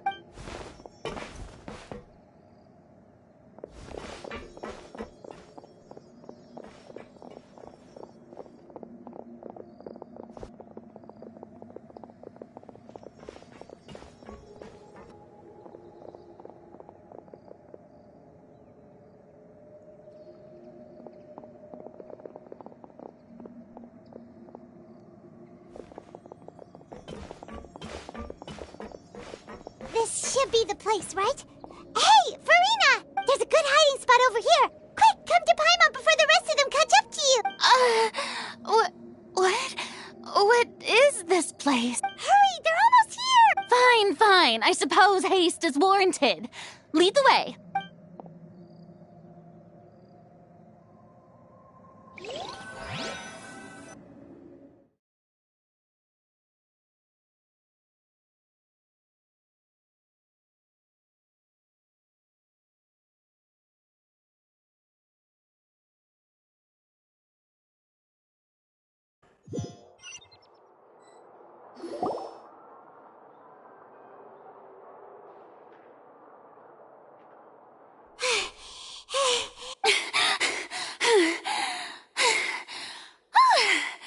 I'm so tired. I totally thought they had caught me. No, I merely gave in to the sheer enthusiasm they displayed. You're right. Yep, that's a good... What's happening? The ground's shaking. Is it an earthquake? Yeah. It can't be. It's happening again. Well, there's no need to worry too much about that. Nouvellette's made some emergency plans, so the evacuation should go a lot smoother this time. Yeah, I hope you're right. But the people of Poisson, they've already...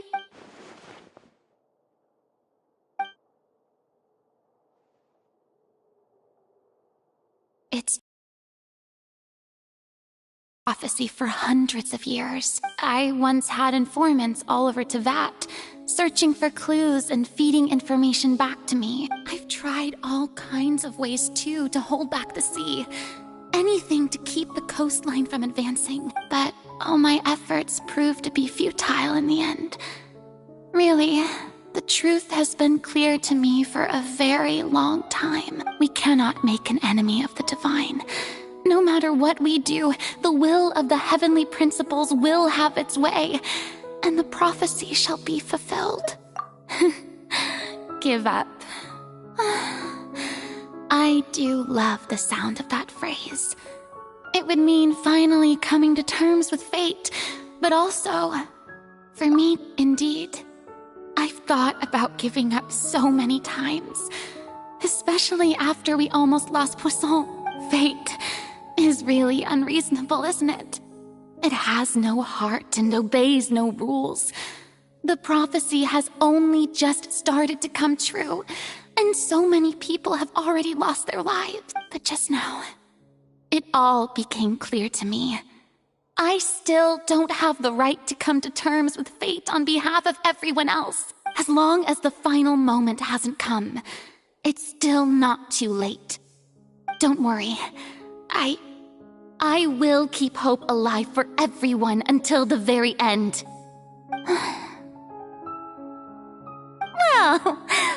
enough for now. I got the impulse to play the stricken maiden, but honestly, considering my rank and station, that wasn't a good fit at all. Don't take any of what I just said seriously. How could I possibly let Fontaine fall to the whims of trivial prophecy? Come on! Paimon could have sworn you were actually being honest just now.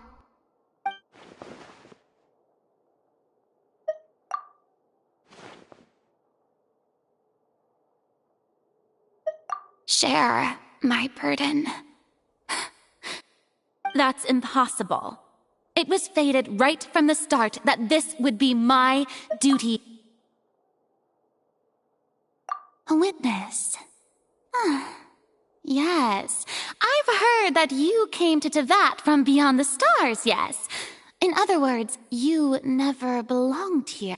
And if Tevat is, in its entirety, a show on a stage, then you're just a spectator, aren't you? If that's the case...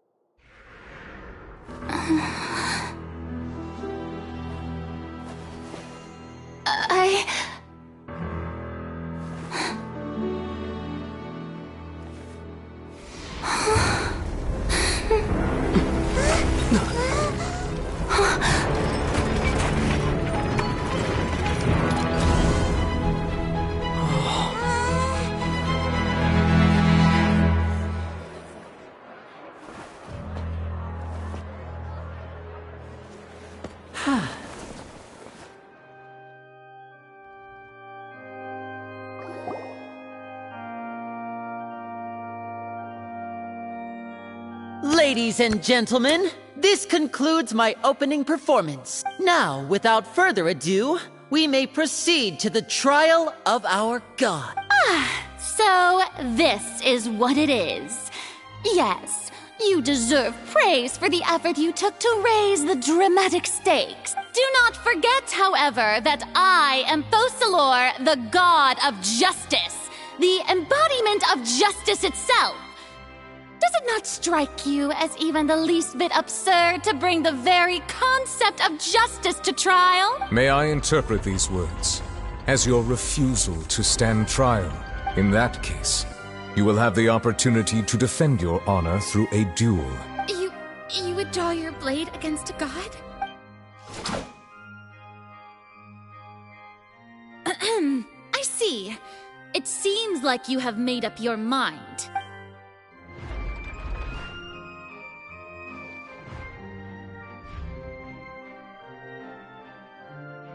Paimon can't believe it.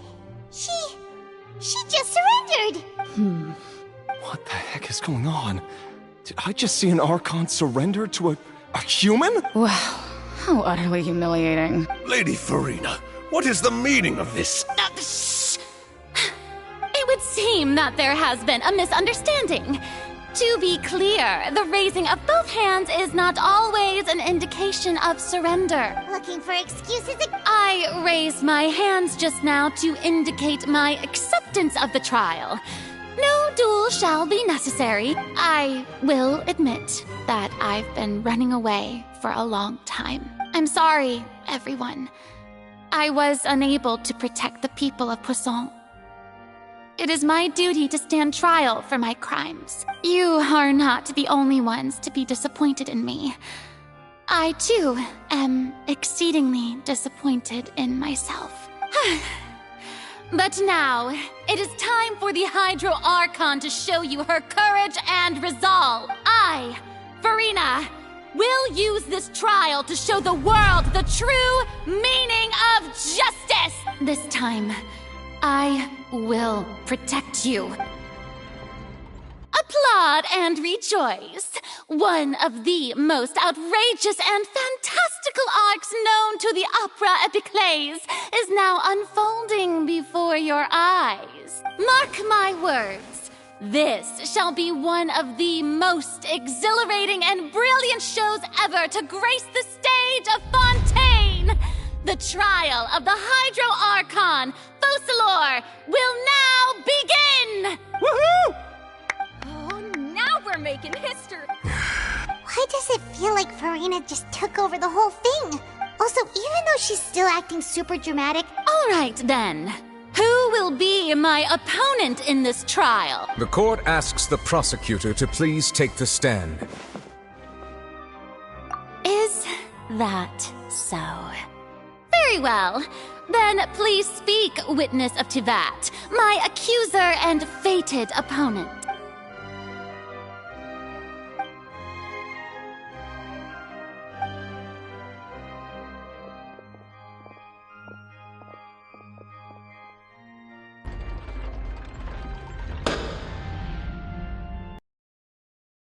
Allow me to ask, as a final question before the trial begins, just how much work did you do to force me onto this stage?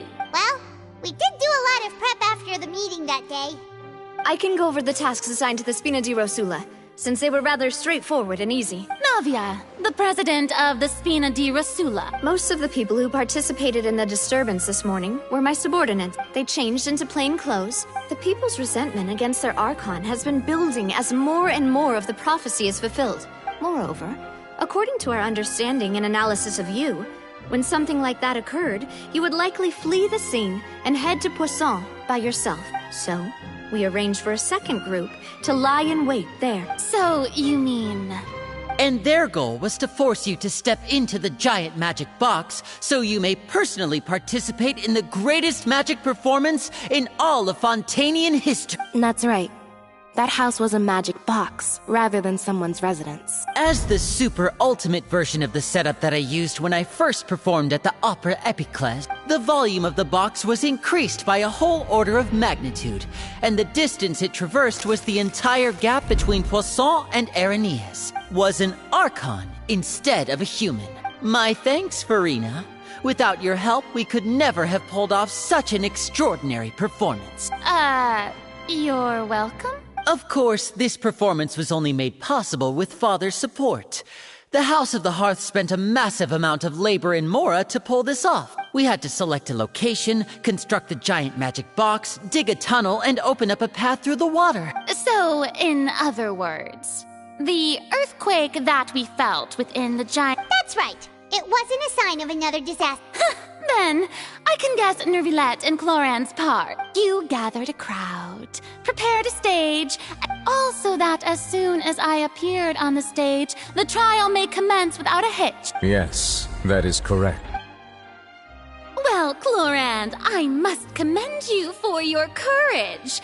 Only the most outstanding champion duelist in all of Fontaine would accept a duel with an Archon without flinching. Thank you. As for you, Traveler, I suppose your role was to keep me distracted. You'd make sure that I didn't notice anything amiss before revealing yourself as my prosecutor once we'd arrived onto the... Oh?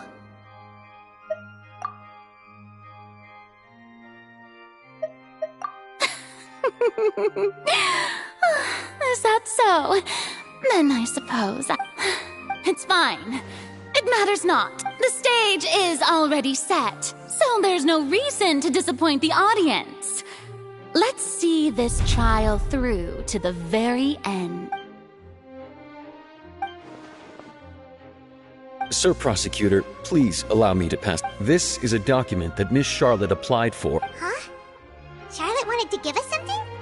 Oh, so she's here too. Oh, let Paimon see. Wait.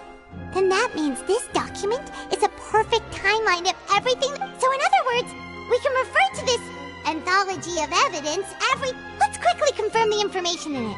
Just think of it as a refresher, alright? You defeated the Hydro Archon in the very first duel you took part. I didn't think that you'd wind up getting... This is the first... A Fatui Harb... The words of someone as extraordinary as a witch can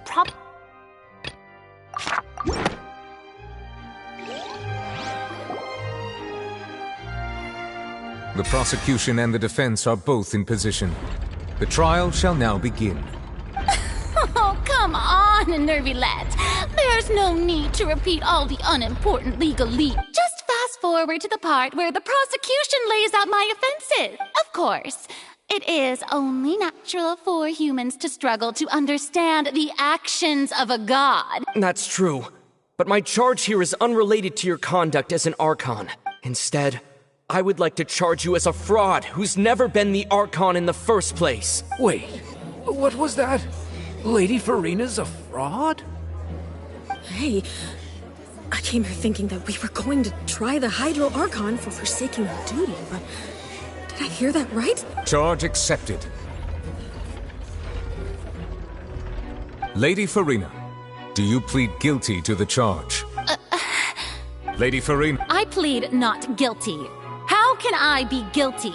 There is no way that I, Focalor, otherwise known as Farina de Fontaine, a member of the Seven and the Regina of all waters, kindreds, peoples, and laws of Fontaine, could be anything other than your true Archon. Yeah, even though Lady Farina can be rather eccentric. Yeah, I've never questioned her identity either. I have cause to believe that common sense will prevail in this case. Many of the members of the audience have known me as the Hydro Archon ever since they were born. See? Even the Oratrice has decided to show me its favor. If you wish to drop the case, I can promise you as the God of Justice. An argument with near impossible odds, huh? We have to not only refute Farina's claims, but also overturn the long-held beliefs of the people. Well, I tried to give you the chance to surrender. If you must persist, then let me ask. If you believe I'm not the Archon, then what manner of being do you think I am? And if I was not the Archon, then how did I manage to live for over 500 years?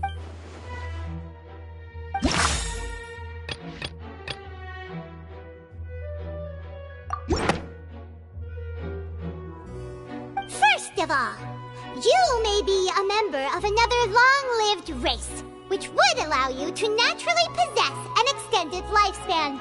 And second of all, even if that wasn't the case, there could be other ways to extend your life. Who gave you that idea? Was it the knave? You'd sink so low as to use a harbinger's words against me. A curse? I once thought it possible that the aura of an Archon might naturally resemble a type of curse. But in light of this claim, perhaps what I sensed was not your divinity, but a curse after all. You sensed it too, huh, Nervylette? Lady Farina.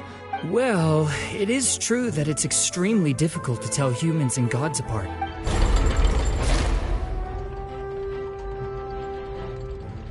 Well, don't start celebrating too early now. Even if I have been carrying a curse like you said, how does that prove that I am merely a human being? Besides, everyone knows that the main difference between a human and a god is the possession of authority. Gods can do what humans cannot. That's why they're worshipped as gods. For centuries, manifestations of my authority have served the nation of Fontaine. One need only to turn their eyes towards the Oratrice Mécanique d'Analyse Cardinal in this very opera house, or consider the indemnitium that is used in every aspect of life.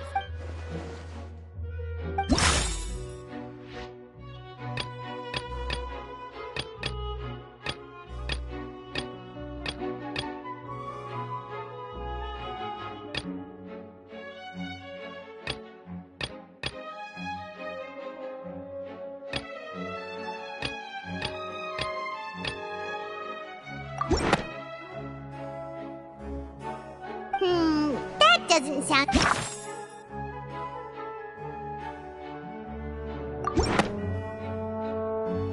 You tried to reference the Oratrice, but weren't you as confused as all the rest of us when the Oratrice declared Child to be guilty without any proof? Didn't I make myself clear at the time? The decisions of the gods are naturally difficult for humans to comprehend. Lady Farina, I believe a reminder of your current circumstances is in order while the court is in session. The principles of justice and the law must come before all else. While you are an Archon, you are also first and foremost the defendant in this trial. You will prove yourself unable to defend against the prosecution's charges if you continue to withhold vital information against the rules of the court. I never thought you'd use that kind of rhetoric against me. That was no trick of rhetoric, Lady Farina. I've merely reiterated the rules of the court.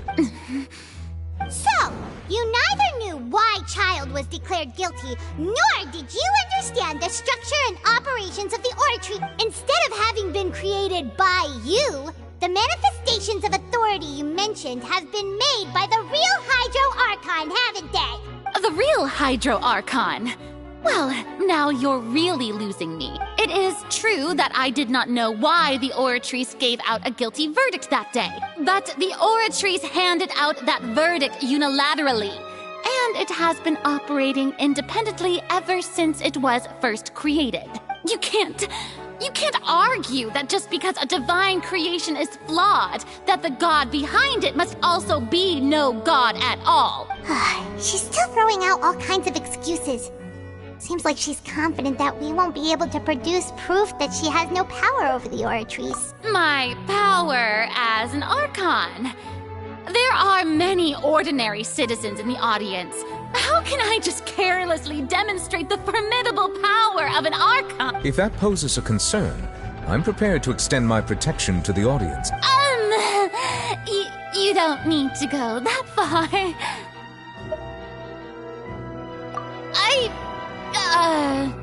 Aren't you the Hydro Archon? Or is it that you can't even wield the power of Hydro, much less the authority of a god? Indemnitium! Yes! It's all because of Indemnitium! All Archons derive their power from the faith of the people, and I've converted the people's faith in justice into Indemnitium. Thus did I give up all of my divine power to provide everyone with energy for their daily lives. Have you ever seen a more magnanimous god? Isn't that Yeah, no matter how generous an Archon can be. It seems like nobody's buying Farina's excuse. Hey, come now, everyone. Please don't stare at me as if I was a liar. I'm still the same Farina you knew, please. You've got to believe. If what the prosecutor said is true. Did she deceive all of us? And all of our parents and grandparents too? Enough! That's enough. Tell me then, if you have no evidence of another Hydro Archon's existence, nor can you find anyone who can back up their claim to be such, then what grounds have you to say that I'm not actually the real deal? Wow, she came up with yet another argument.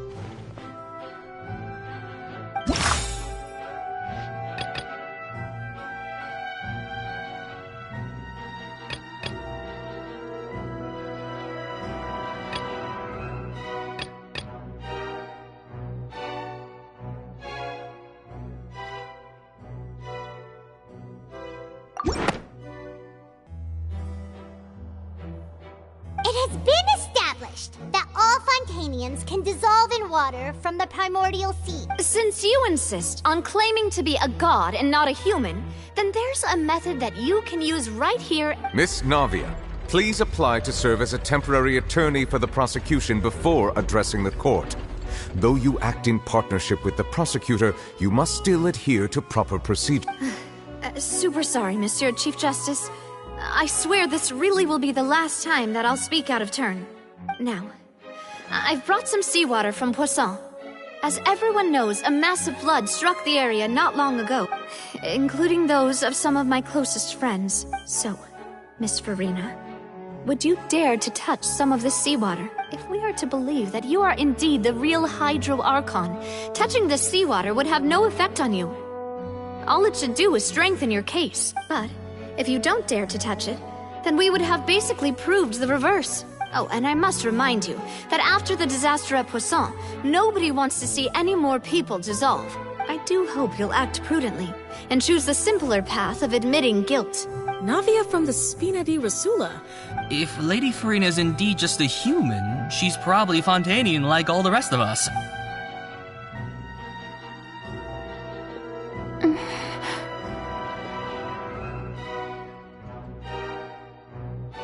Lady Farina, this test has been unilaterally proposed by the prosecution. As it falls outside the realm of standard court proceedings, you possess the right to decline participation. Well, of course he had to tell her that. But refusing to participate is basically the same as a confession of guilt. She's just staring at the water without saying a single word. What's going on? Is she really planning to... that's not what we thought she would... Due to the inherent risk of the Hey!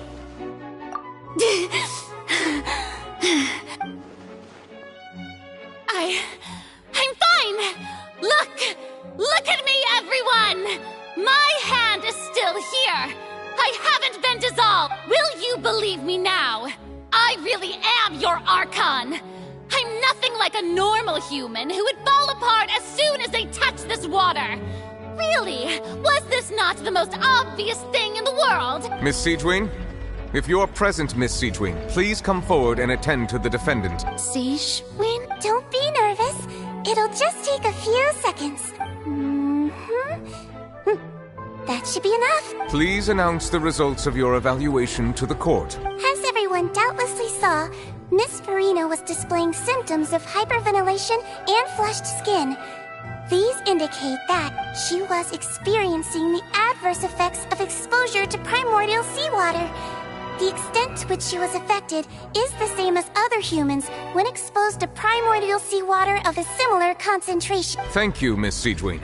Lady Farina, you may return to the defendant's stand. Oh, wait. What did she just say? I didn't get dissolved. Shouldn't that be enough to prove my innocence? Well, considering your tendency to run from your problems, we did originally prepare a direct sample of the seawater around Poisson. However, after extensive discussion, we exchanged it for a sample that is not concentrated enough to dissolve an actual human. After all, on the off chance that something entirely unexpected might occur, we don't want anyone else to lose their life to the sea. Yeah, so out of regard for Farina's life, you secured a low-concentration sample, and it's a great thing that the direct sample wasn't actually... I can't believe... You...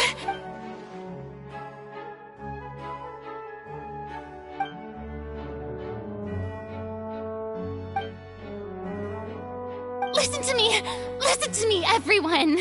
Please don't give me such cold and disdainful looks! What happened just now didn't prove a single thing! Think about it!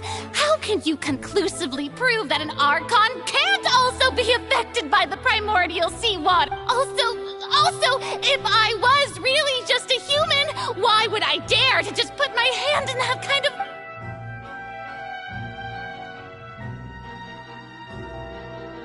Please, everyone, anyone, just listen to me! I swear, I really am your...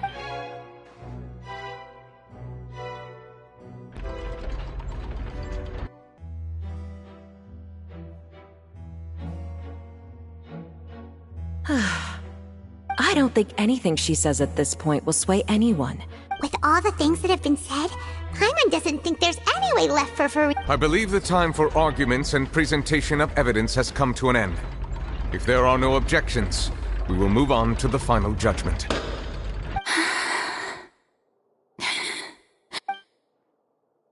I don't think anything she says at this point will sway anyone who's too stacked against her now.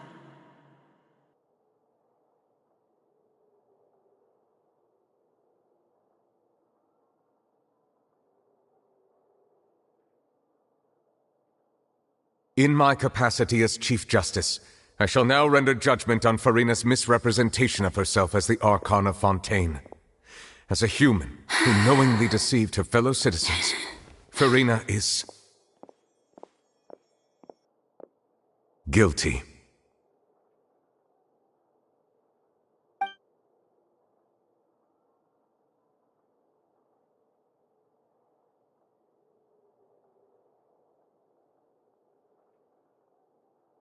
We shall now turn to the Oratrice Mécanique d'Analyse Cardinale to render the final verdict on the charges.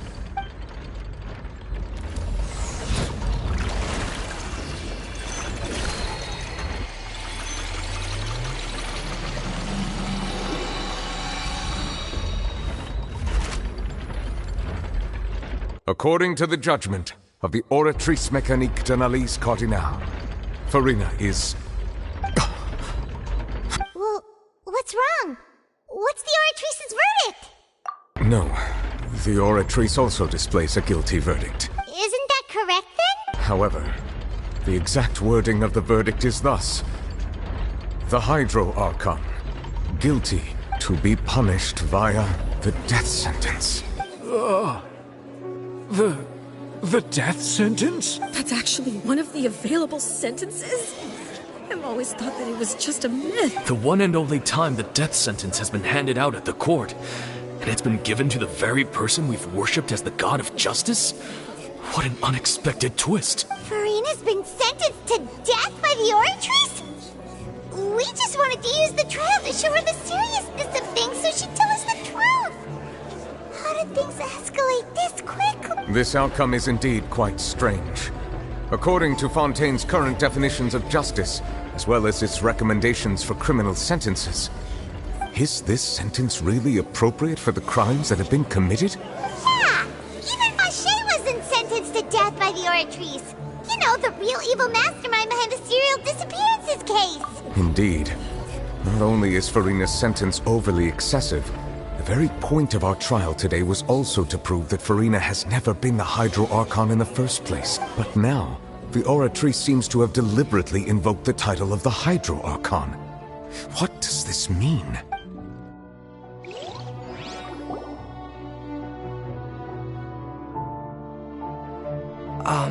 Excuse me, if I may interrupt. Is the trial still going? Fremine! You finally made it. Mm-hmm. Any mission Father assigns to me will always be top priority. Is that the first prophecy slate? Huh. So the knave privately arranged for Fremine to try and find the missing slip? I looked everywhere and finally found it at the bottom of the sea. It took me a long time to get around some dangerous stretches of water, but has the trial already concluded? Thank you for your hard work, Mr. Fremine. Please allow me to review the record left on the slate. Traveler, I believe that you have already seen the other existing slates, and would like you to come here and confirm their content. Huh? So what do you see? What is...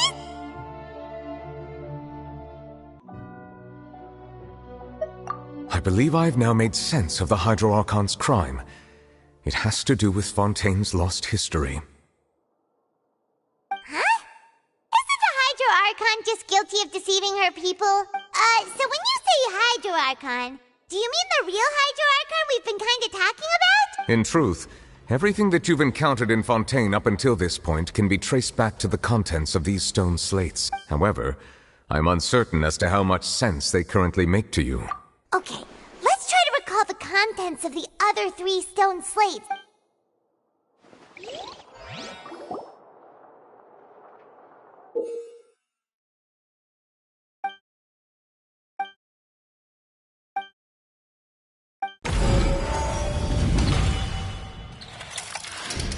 The first stone slate describes what you just said.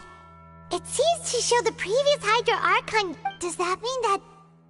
The second stone slate shows Celestia floating in the sky, and the Hydro Archon and her people worshipping it together. But the heavens still brought judgment down upon them. This must be the point when the Hydro Archon... The third slate shows the Hydro Archon... Well, the fourth slate is the prophecy the Fontainians have been talking about. We didn't believe that such a crazy disaster...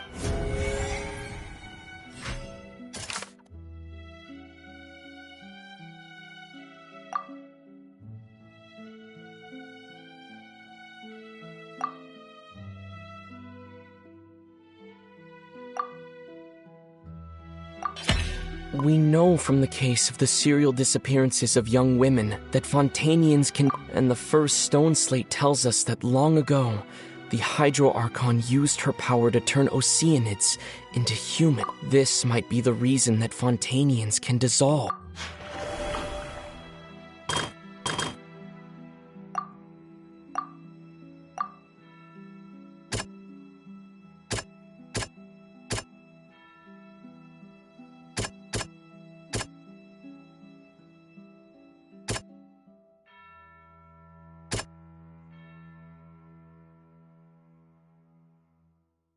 That doesn't sound quite right.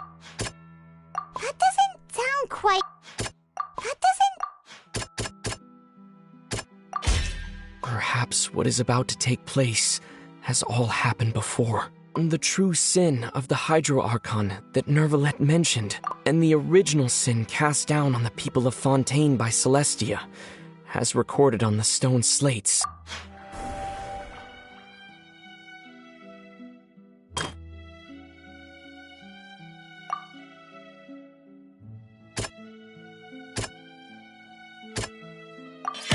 It's not as simple as falling into the sea. When Navia fell into the sea, the stone slates show the people gathered around the Hydro Archon in the sea.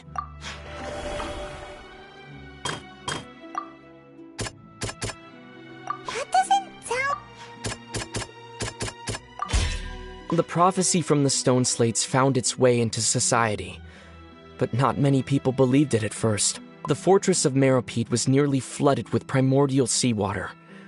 If we hadn't dealt with it in time, things could have gone very badly.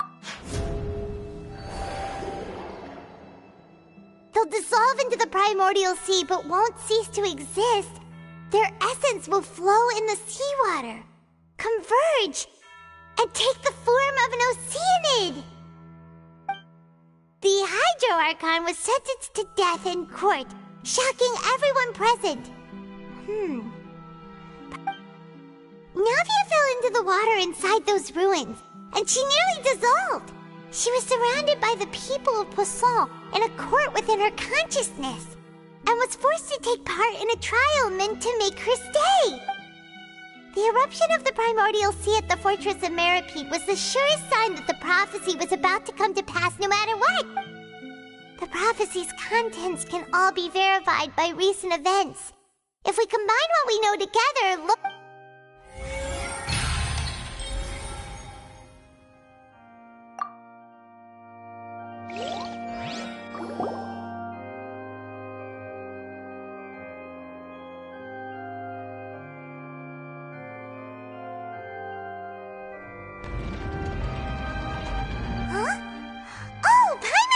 now, but then it feels like we're going to have to share some truly shocking revelations. Let's hear them.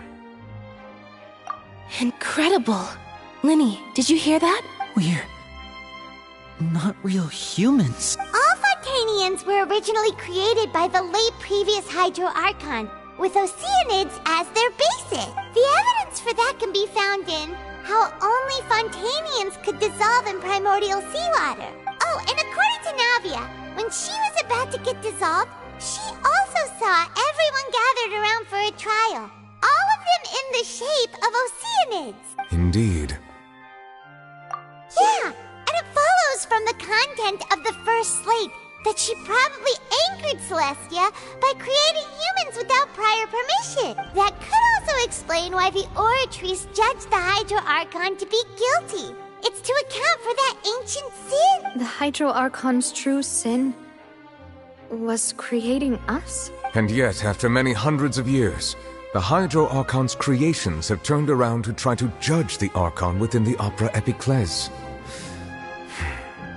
Yeah, isn't the image here just like when Navia fell into the sea? So wouldn't it be trying to show the image of the Hydro Archon also falling into the sea once the prophecy has been fulfilled in the forest? In the end, the people will all be dissolved into the waters, and only the Hydro Archon will remain weeping on her throne. Did Paimon get all that right? You've made some keen deductions.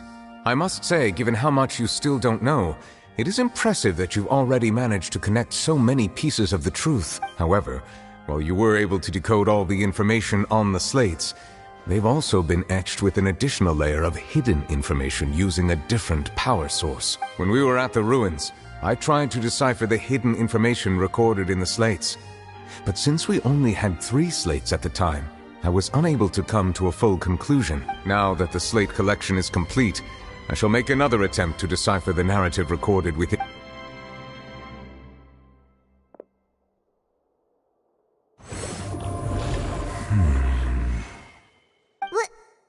Well? I believe I should share this truth not only with you, but with all the people of Fontaine as well. Your hypotheses regarding the origin of Fontanians and the sin of the Hydro Archon were both correct. In the Fontaine of old, the previous Hydro Archon sensed the yearning of her Oceanid familiars for life on land.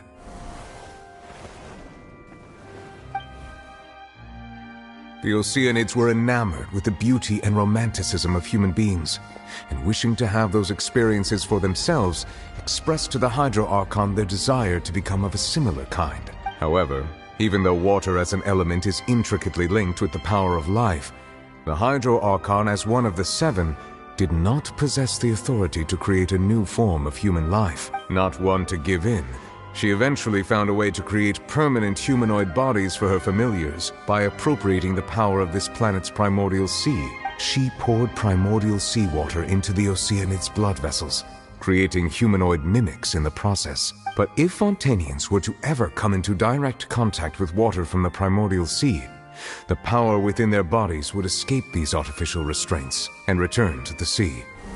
As a result, their forms would collapse, and they would be reverted to their original forms as Oceanids.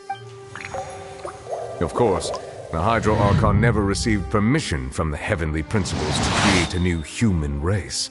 And thus, the Hydro Archon and all of her creations came to shoulder the original sin of appropriating the power of the primordial sea. That is the true history of how the people of Fontaine first came into being.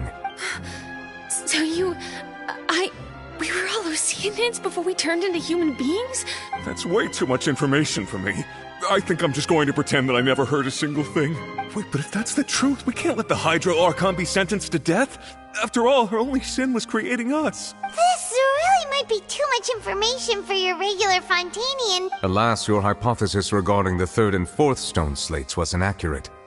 The slates' respective positions are, in fact, correct. A key point of the visual on the 3rd slate is how all the individuals depicted in the water are humans rather than Oceanids. They have not been dissolved, which implies that the water depicted in this slate is not water from the primordial sea. The nation of Fontaine is the nation of Hydro, as well as the nation of trials and justice. Instead of being the literal element, the water in the scene symbolizes judgment and justice. You may also recall Navia's experience. When she fell into the sea, her consciousness was surrounded by that of many others. Therefore, the meaning of the 3rd slate is that the people of Fontaine shall try the Hydro Archon at the court of justice.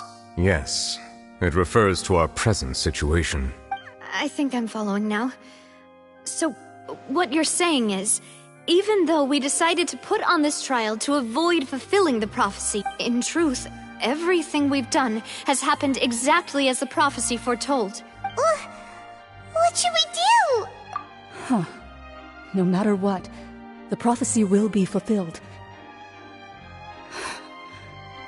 Is this what it feels like to be a prisoner of fate? If that's the case, does that mean the scene in the 4th slate will also be fulfilled soon? Traveler, I would like to point out another small fallacy in your deductions. About the 4th slate, you probably thought that the eruption of primordial seawater beneath the fortress of Meropide served as the surest sign that the prophecy was about to come to pass, yes? However, I believe that rather than being a sure sign, that eruption could in fact only be a small warning of something far worse to come. As for the root cause of the catastrophe, I believe you've already encountered it once before.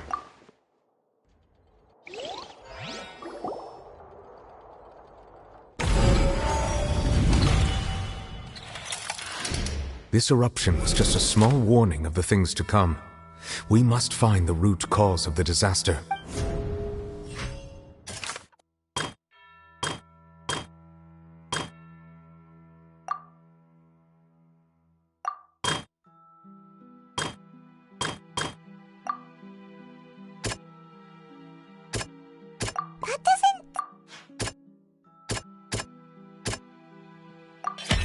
It was both dream and reality. If we're talking about a true culprit, that could only be that thing inside the primordial sea, right? The truth, the original sin, the trial, and the root cause of the disaster.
That was way too close! How did that thing just burst into the Opera House? Wait, was that the huge whale you saw in your dream? So we've met it at last. I understand very well why it has chosen to make an appearance here. That whale does not belong to Tevat. It is a monster that has traversed the stars, weeping all the while. It has been greedily consuming the energy from the planet's primordial sea, using it to grow. That is the main cause for the rising sea levels. And once it has finished consuming all of the energy contained within the sea, its next step will be... You said that when the Hydro Archon first created Fontanians out of Oceanids, she filled their blood vessels with primordial seawater. Precisely. That whale finds the blood of Fontanians nigh impossible to resist. Therefore, when it left the primordial sea, it decided to make its next stop a packed opera house full of food. Food in the form of Fontanian. We just barely managed to push it back, right? In that case, won't it come back to target the people again once it's managed to recover its strength? That is correct. Indeed, it is more accurate to say that we should thank that Harbinger for buying us some time. From the way he looked, he must have been fighting the creature for quite a long time. That battle maniac. We've always known that he had a special connection with that whale, but we definitely didn't expect it to help us out like this. Anyway, now that we know that this whale is the actual cause of the disaster recorded in the prophecy... It is too late. It had already absorbed too much of the primordial sea's energy before we could notice it. At this point, it has become practically integrated with the sea itself. Even if the entirety of Tevat were to be destroyed, it could still survive and swim off towards some other world. That's not something I will accept. We've already done everything we can, and we even found the true culprit. We've come so far. You can't just tell me that the last hurdle is some impossible foe. Indeed. That's not how a grand performance should end. I'll fight it to the end. No matter what. So the prophecy will be fulfilled no matter what, huh?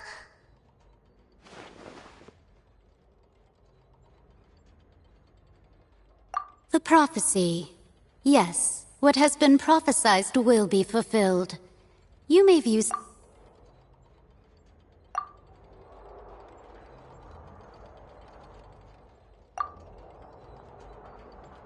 Just as prophecies are usually only the future as seen from the perspectives of the god, ultimately, Fate shall serve as your only guide, no matter what will happen in Tevat's future.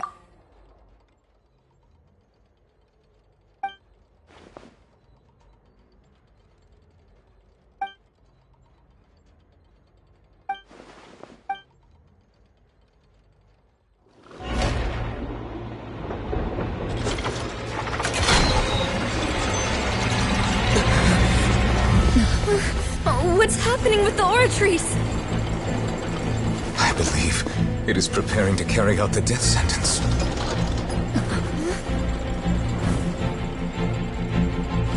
Farina!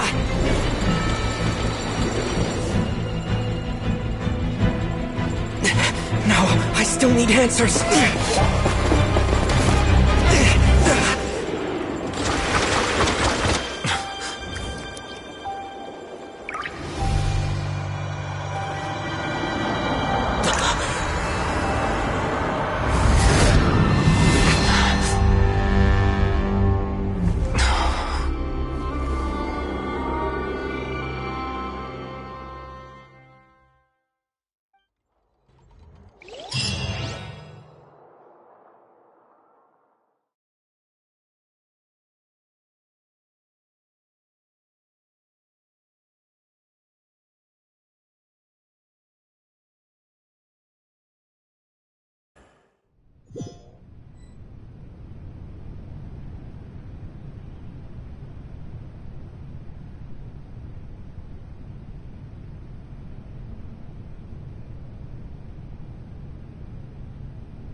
You...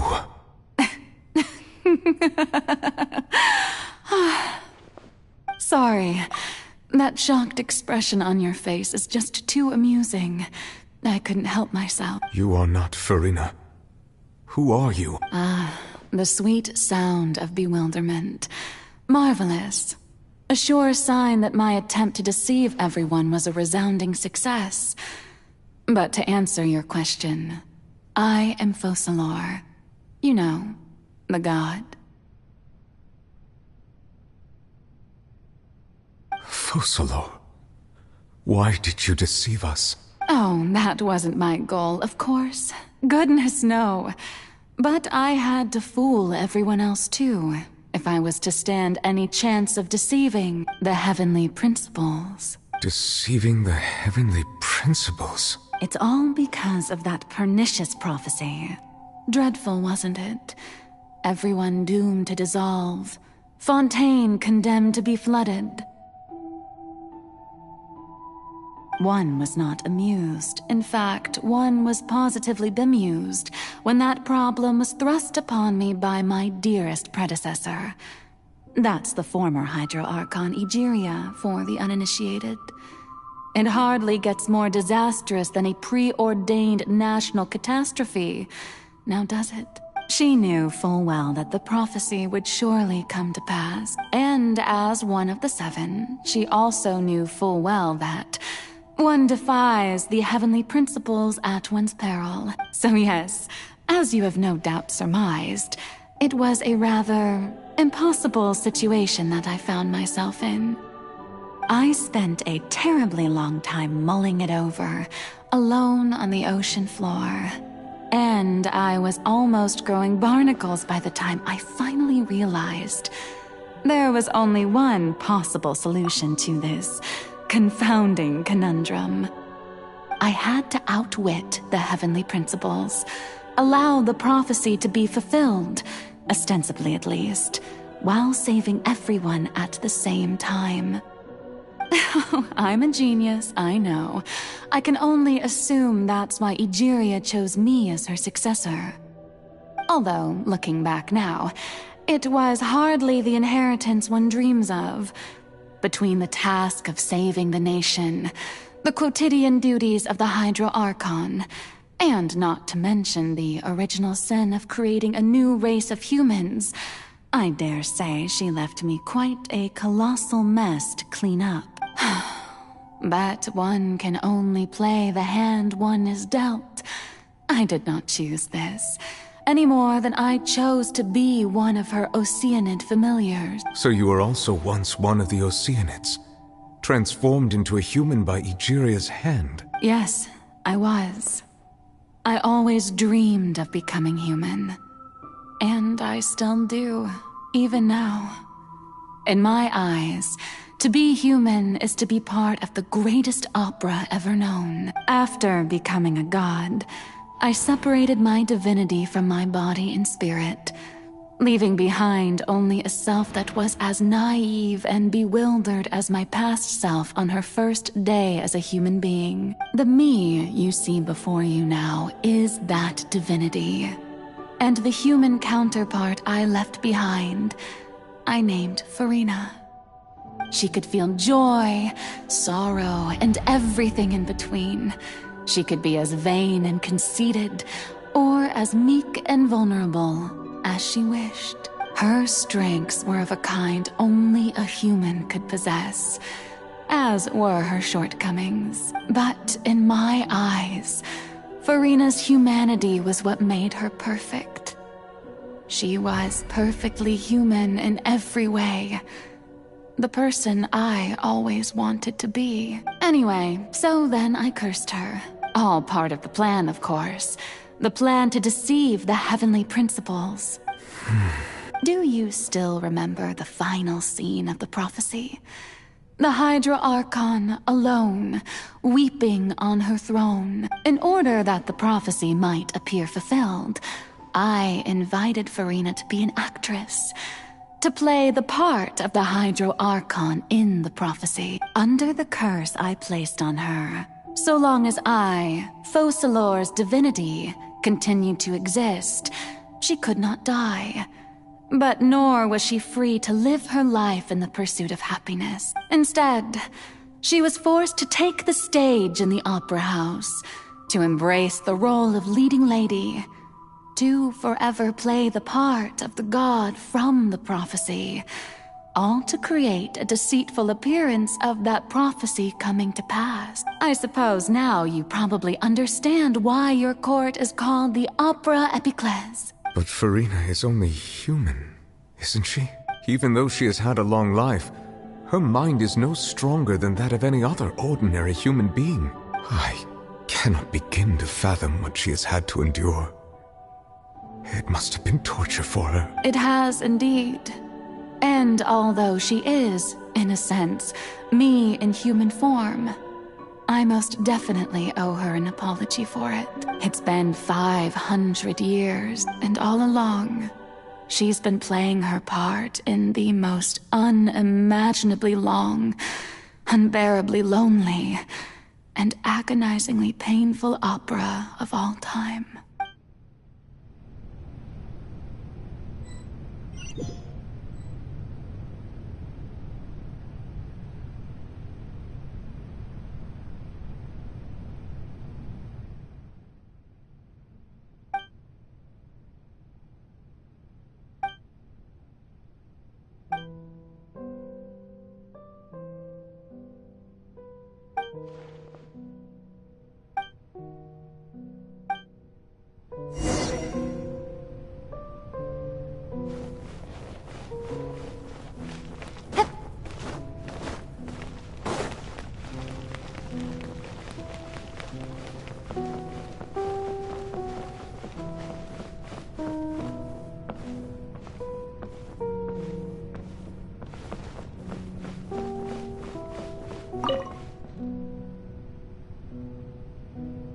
Oh?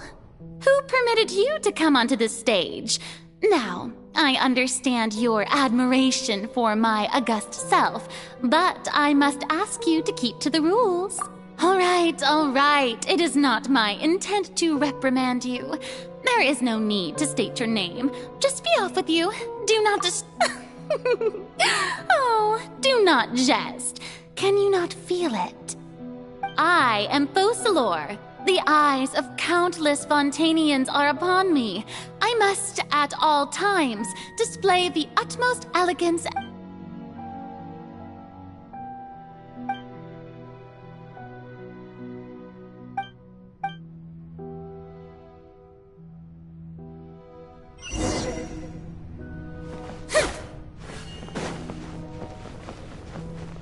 Dear audience, the performance is experiencing a technical difficulty, but worry not.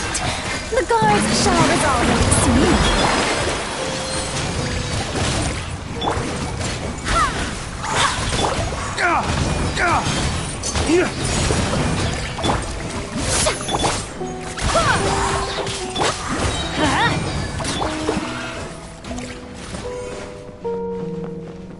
Hey, what gives? The audience is still watching me, you know. Guards? Wait, where are the guards? Guards!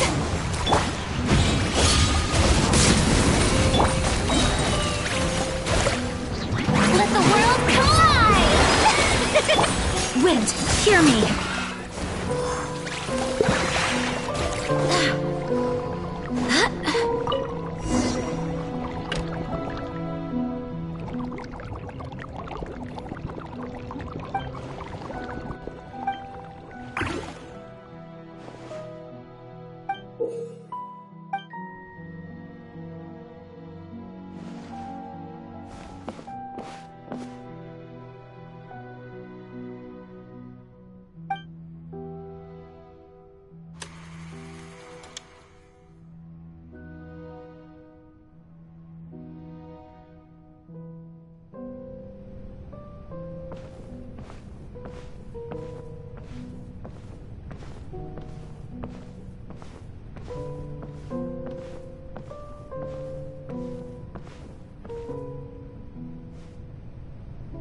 Farina. Huh? Who's that? Who's calling me? Where are you? Be not nervous. Be not afraid. I am before you. Wait a moment. You're near me? How can this be? Mirror you, huh? You know what? That's not bad. Mirror me? What do you wish to say? The prophecy. Have you heard of it? What prophecy? Wait. I know. I think the people will all be dissolved into the waters, and only the Hydro Archon will remain, weeping on her throne. Oh, very good. You know it well. What's going on? I can't seem to remember anything clearly. Yes, it will. And that is why I've come to you. Disaster will come to Fontaine sooner or later. Things will develop just as the prophecy declared. There is no escaping it. But doesn't that mean everyone will die? I'm a Fontainian just like them. Will I dissolve too? Oh, don't worry. Magical meetings exist in this world precisely to give people a chance to turn things around. I will tell you how to save everyone, but you may have to suffer somewhat. Oh, so there's still hope after all. Goodness, you frightened me. You spoke so much and with so much certainty. As for the suffering, well, I will admit that the first thing that came to mind was, why do I have to be the one to suffer? But if the prophecy will come true, I'll also die anyway, right? So if I've already met you as my magical meeting in this world, if there were scales, with all the people of Fontaine on one side and my pain on the other, is it not obvious where the scales should tilt? You truly are the perfect human. My ideal. I suppose this would also be the justice that belongs to you. Huh? Don't worry, it's nothing. Listen well. Fontaine has just lost its Hydro Archon. I need you to play a role. That of the new Archon. Play as a god? That's right.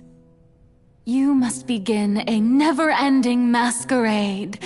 You must never let anyone suspect your identity. If you can keep it up, then I shall have my way of defying this prophecy. But should your identity be revealed, then all hope will be lost. But how will I do this? A human assuming the role of a god without being exposed. Don't worry. What you must do is not to turn yourself into a real god. You simply need to play the role of a god as humans imagine them to be. Being a human yourself, I'm sure you already know what such an entity would be like. Remember, your true challenge will not be pursuing divinity, but contending against humanity. I'm still not sure I understand, but I'll try. I'll try to do this. So, how long am I going to have to play this role? To accomplish this mission, you will have to stay on the stage for many, many years.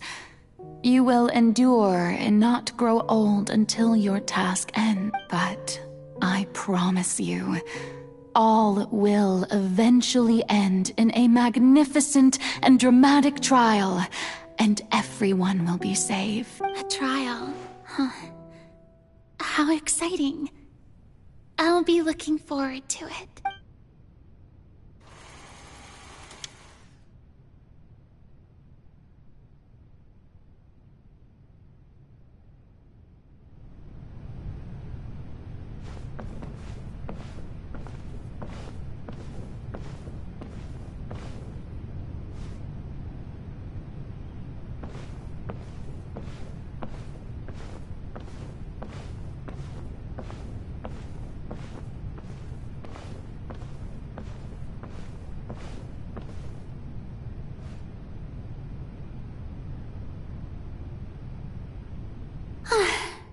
The Maison Cardinalise has announced my accession, but this is my first time facing the people. What should I say?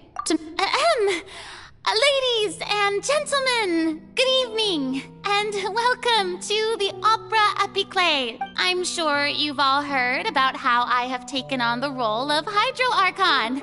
Indeed, I am Verena de Fontaine, your new Archon. In truth, I know little about becoming a nation's new god, but it will be my honor to guide you all. As the god Focalor, the god of justice, I shall do all within my power to lead you into an age of fairness and justice. Once again, thank you all for coming. If you should have any questions or suggestions, please send them to the Maison Cardinalise. The future of Fontaine will require us to work together, after all. This should do it. I thought I might stammer, but thankfully, I was able to convey my thoughts just fine. That's the new Hydro Archon. Is this some kind of joke by the Maison? I would have thought that a being that surpasses humanity would be a bit more assertive. Hey, did you hear that? She even told us to send her suggestions there at the end. Shouldn't gods be all-powerful? She's being so modest. If you ask me, perhaps the succession didn't actually happen. She might... Wait, what's going on? Why is everyone suspecting me of being a fake? Oh, this is bad.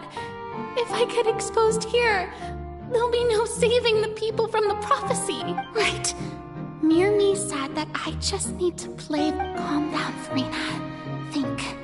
Assertive, with a strong sense of presence. One who can dispel all doubt. That is the character I'm fated to play.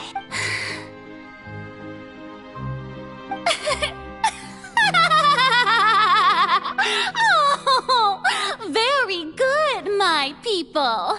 Only ones such as you are deserving of my rule. Now, I was wondering if some weak puppet were to one day come onto the stage and claim ownership of this opera house, would the children of Fontaine follow them? Well, it seems that you would all see right through them. Having passed my test, you are qualified to witness wondrous trials alongside my august self. Here in this opera house, you may consider my previous act a door gift of sorts. I thought it was a debut that suited the atmosphere. Now then, let us be reintroduced. Ah, so that was just a performance. How could I have forgotten that we were inside an opera house? Her personality. It's quite shocking, to be honest, but I suppose it's a better look than before. Such a fascinating and bold deity. How wonderful. Our future may yet be bright after all.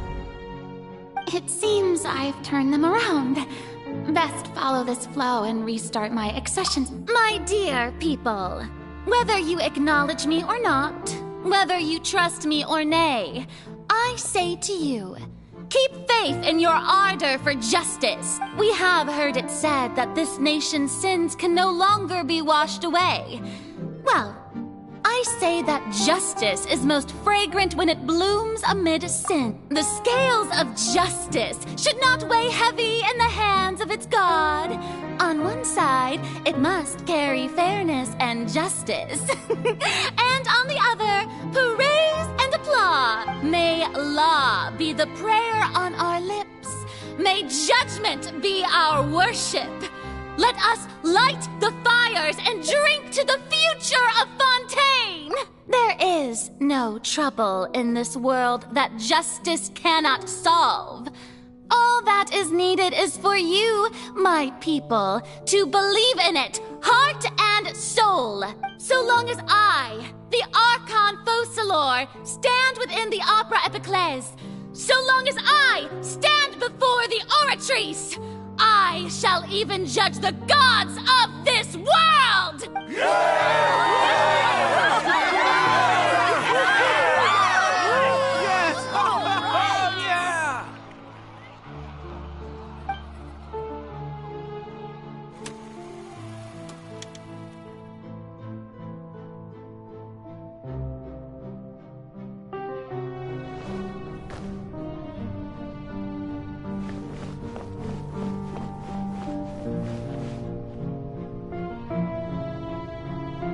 Lady Farina, here are today's case reports as well.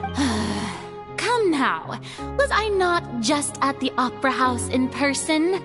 Leave these kinds of things to Neuvillette. Besides, none of these trials were the one that I'm looking forward to the most. If I may be so impertinent, what kind of trial are you truly looking forward to? A magnificent, dramatic, and wondrous trial. A trial to end all things. That's true, I fear I lack the ability to grasp your divine thought, Lady Archon. No need for fright, and do not take what I said before too seriously. Go now, do your duties. The trial I await. It will come one day.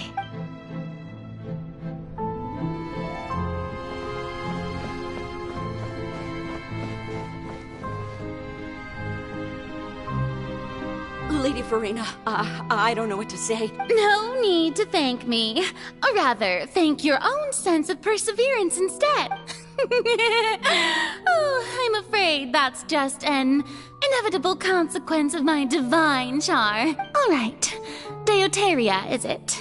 How is your son's illness? You remembered me. He is doing much better now. In fact, he is far more of an ardent believer than I. He was the one who forced me to seek an audience with you. Oh, good. Very good.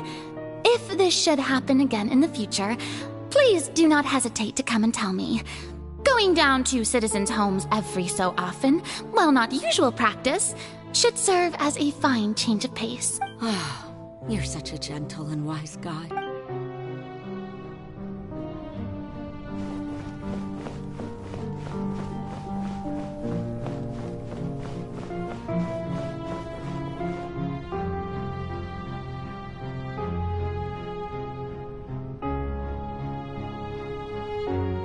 Lady Farina, here are the latest hydrological reports. I see. It's as I thought, then.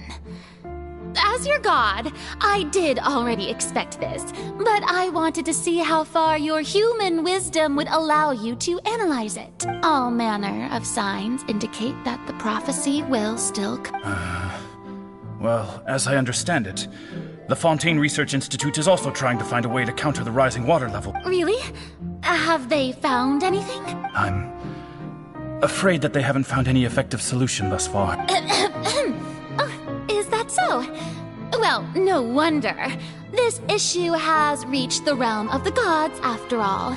Still, their spirit is praiseworthy.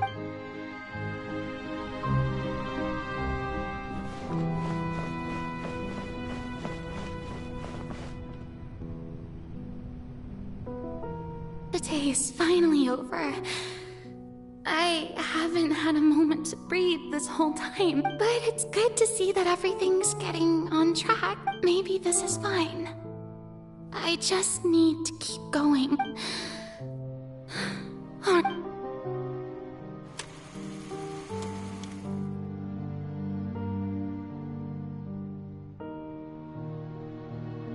Lady Farina, here are the new trial There'll be no need for that.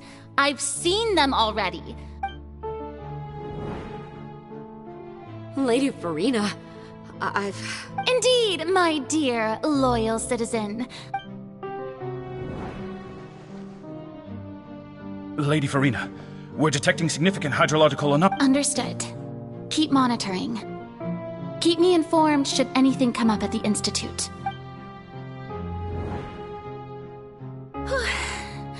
I don't think I let anything slip today. I just don't know when these days will end. I feel utterly exhausted.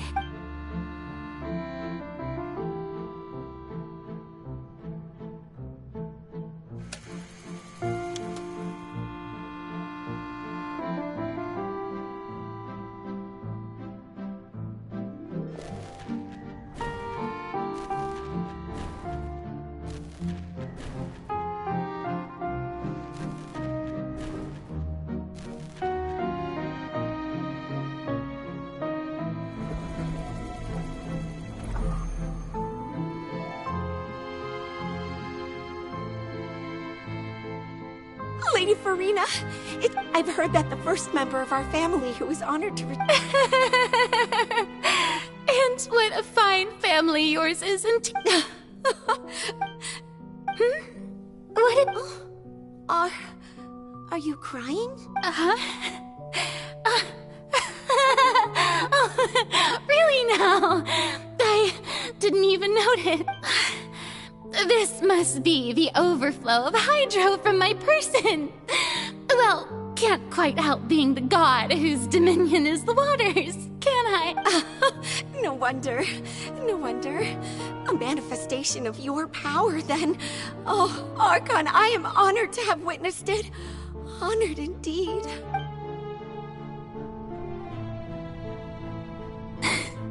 So interminable. So lonely. Just how much longer? Hundreds of years must have passed by now. Perhaps the show must go on for hundreds more. I never imagined that it would hurt so much. Have I reached my limit? No. Perhaps I reached it long ago. Today I didn't even notice my own tears. I want to tell someone. I've conducted so many investigations across the centuries. But there's not even a sliver of hope that we might break the prophecy. All I can do is keep heart.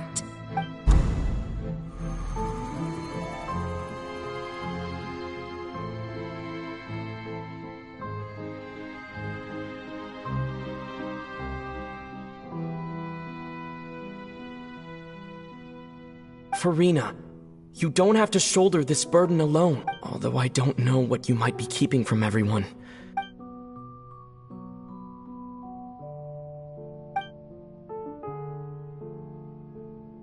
Share, that's impossible. It was fated right from the start that this would be my duty. But even if your burden doesn't need to be shared, you can still choose to confide in someone. Just share it with me. I'm what you'd call a witness. A witness? And if Tevat is in its entirety, he's right. I could confide in him, couldn't I? But if things don't play out as expected, the people of Fontaine will be the ones to pay the price. No, Farina, you shouldn't be selfish. But what if, Farina, you've worked so hard for so long. Surely it would be okay to put yourself first for once. Just this once. Is it such an outrageous thing to do anyway? To find someone in whom you can confide your frustrations and sorrows? Surely it could not hurt. If you let this opportunity slip through your fingers, it might never come by again. Think about it. Long and hard.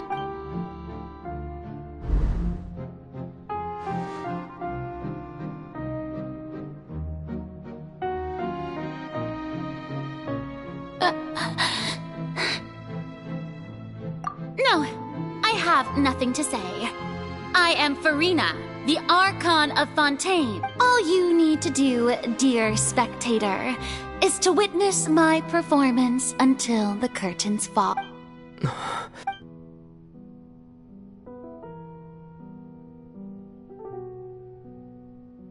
Fine.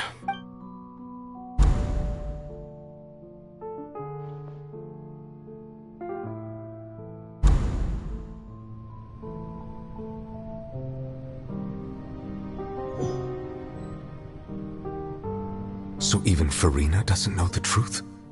You've never once let her in on the full plan? Yes, it had to be done. To deceive the heavenly principles, you must first deceive yourself. She did very well. If she had let her resolve falter even once in these 5 centuries, Fontaine would have been doomed to the most tragic fate. It seems that trusting humanity was the right decision after all. I believe that I understand how your deception works, but that is only half the truth, is it not? How would you build on this foundation to save the people of Fontaine? That is the most important thing. Ah, good. Of course, the Iudex of Fontaine has pinpointed the crux of the issue. I'm sure you've long sensed that the Oratrice is no simple machine, yes? I've always suspected that it had its own consciousness. And Lenny did mention that he heard a human voice within the core chamber. It now seems that that person was you, hidden within the machine all along. Am I right? And then I became one with the Oratrice, taking Fontaine's gnosis with me. Yes, it would seem so, wouldn't it? Alas, your understanding of this device still lacks sufficient depth. In truth, it is no enactor of justice. It is, in fact, a device created to kill the god of justice. I beg your pardon? Oh, you have it. And to be more precise, not only will the Oratrice take down the god of justice, it will also take down the divine throne upon which she has been placed. I mean, did you think I would be the sort to enjoy peaceful repose while Farina suffered? My work over these last 500 years has been to constantly accumulate indemnitium within the Oratrice.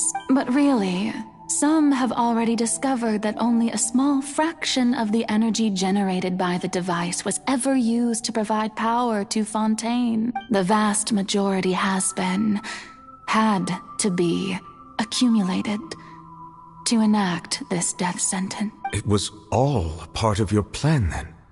Both the trial and the sentence? Indeed. This power, accrued over 5 centuries, could have sustained Fontainians for millennia, had it only been used for that purpose. Almost all of it has now been stored within the Oratrice. But only power of this magnitude could hope to destroy the Hydro Archon's divine throne, shaking the rules established by Celestia, and breaking through the institution that is the Seven. So the Oratrice's call for death was for neither Farina nor Focalor, but for the Hydro Archon. The destruction of that divine throne. If I do not misunderstand your intent, you must be... Returning what's rightfully yours to you, of course. In other words, this was all done to return the authority of the Hydro Archon to the Hydro Dragon of this planet.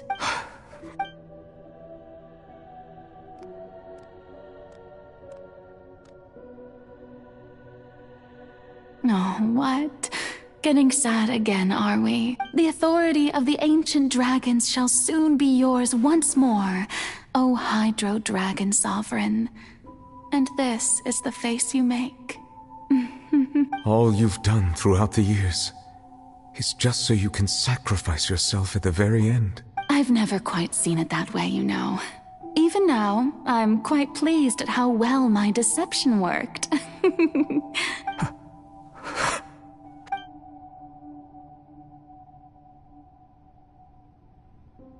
Hydro Dragon, don't cry.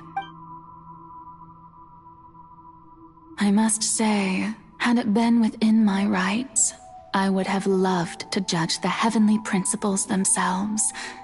Were they not guilty of essentially the same crime? Egeria stole the power of the primordial sea, and the heavenly principles stole the power you ancient dragons possessed. I, for my part, am the god of justice. And is it not just that your original powers should be returned to you? Speaking of justice, I have always believed that justice lies in the process of pursuing human existence itself. So, if the theft of the primordial sea's might was Fontaine's original sin, then, leaving matters of procedural right and wrong aside, the descent of the Fontanians as humans and their right to exist in this world would be Fontaine's original justice. In other words, existence was Egeria's justice, and to me, justice is the continuation of that existence, defying the prophecy and ensuring that Fontaine's people shall live on. That should be the justice enthroned over all others. At this point, we, whether it be myself or all other Fontanians, have shouldered the burden of this sin for far too long. Iudex Neuvillette, the highest judge in our land, when you regain your full power as an elemental sovereign, what verdict shall you pass upon us? So when I was invited to the court of Fontaine to serve as Iudex, I see now that that was your idea too. At last. I now understand the true purpose behind this position. In the beginning, I was uninterested in human existence. But these 5 centuries of living alongside them have gradually brought about mutual understanding between us. And I have even attempted to feel as they feel. You are a devious one, Focalor. Things being as they are, surely you know that I could never declare them to be guilty.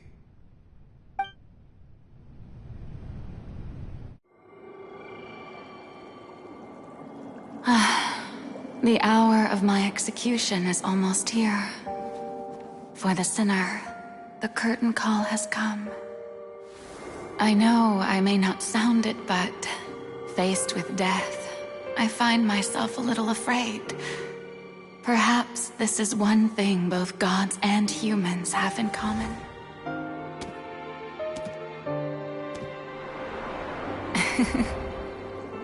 Farewell, Neuvillette. I hope you've enjoyed the part you played these 500 years.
Codex Nouvellette, hereby declare,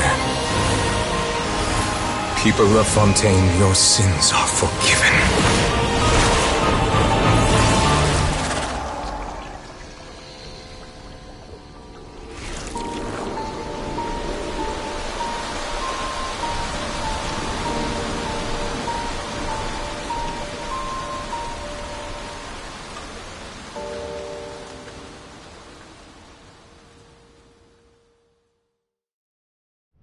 Onwards. We have...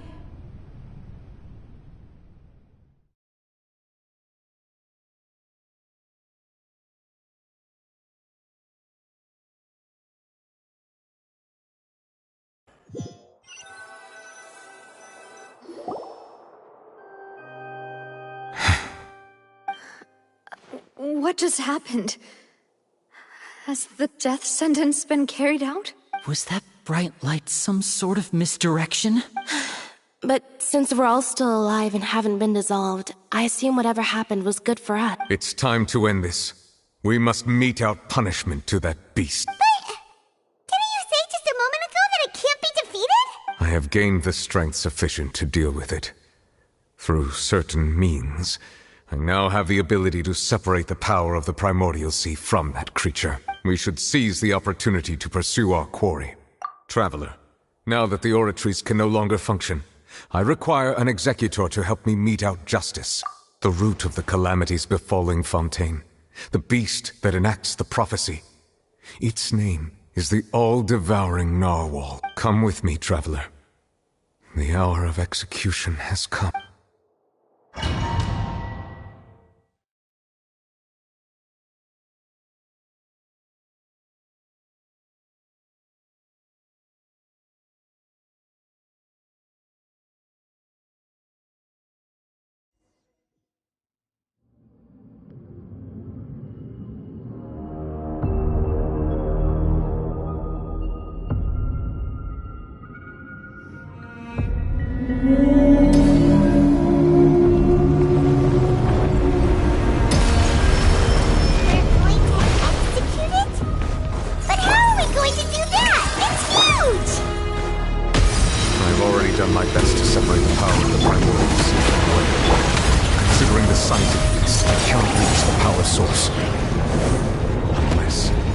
Find a way to attack it from within.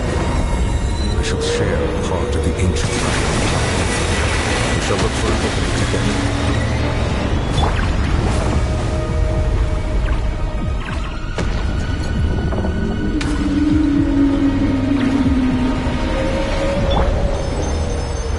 I can feel its sorrow turning into hostility.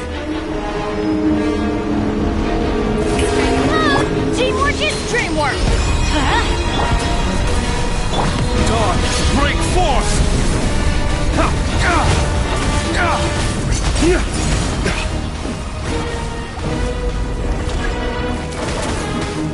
The all-devouring narwhal cannot resist its instinct to devour. Continue to trigger its hostility.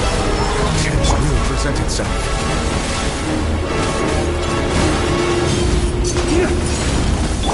Let's light it up! I'm going in! Barbados, guide us.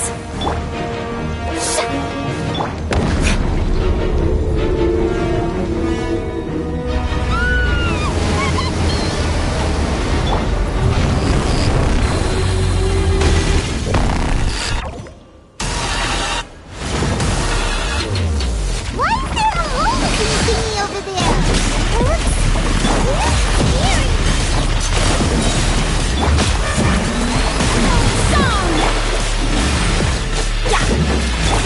Dawn, break force! Damn you! Manifest the authority of the ancient dragons. I have granted you my protection. Do not fear.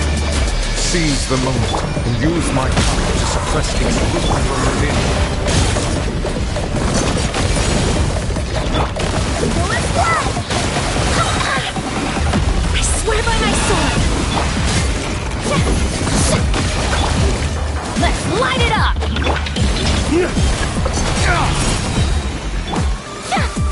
Let the world collide!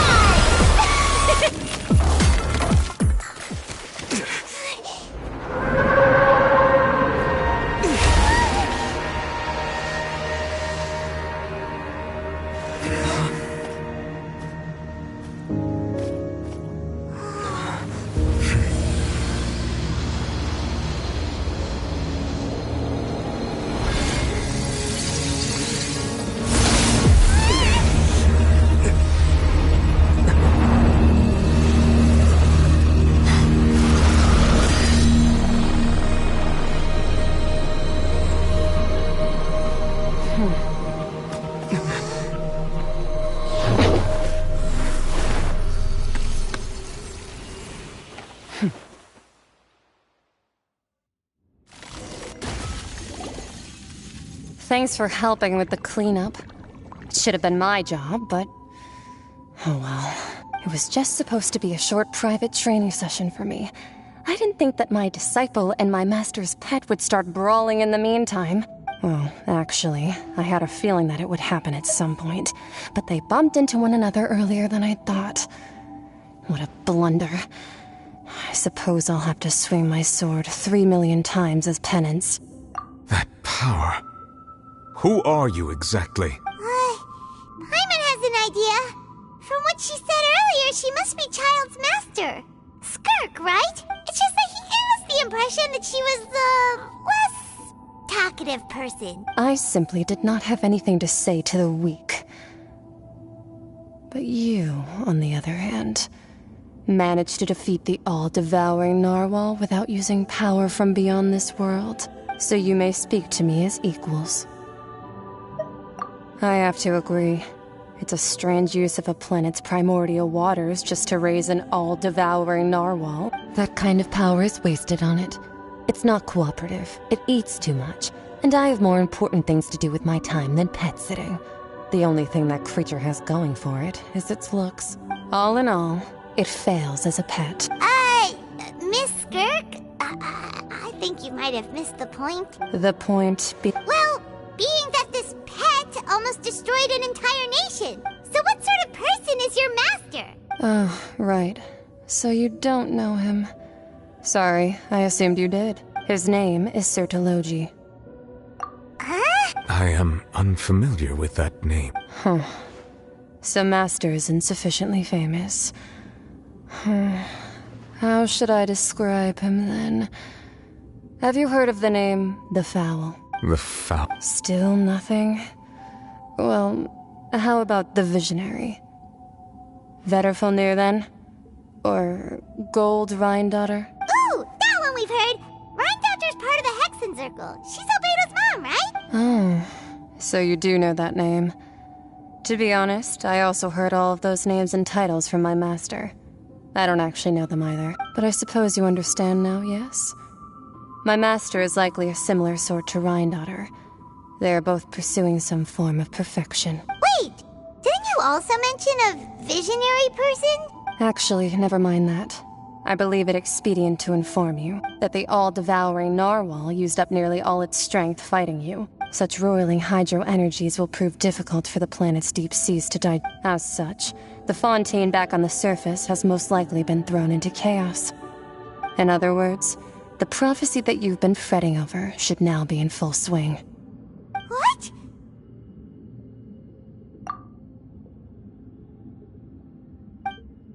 Not to worry.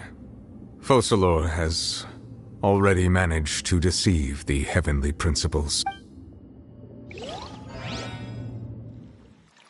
In the end, the people will all be dissolved into the waters, and only Farina will remain, weeping on her throne.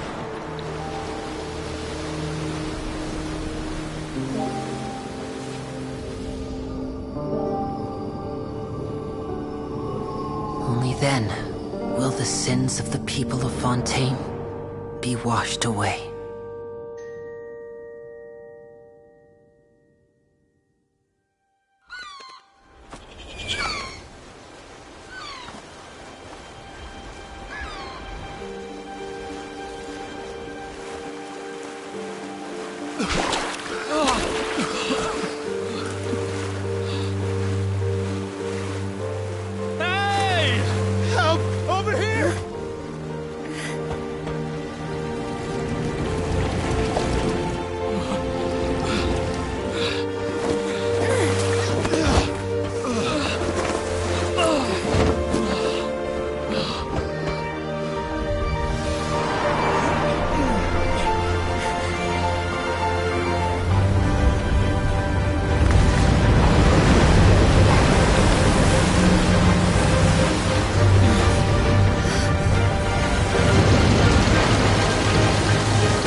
All hands, initiate emergency rescue!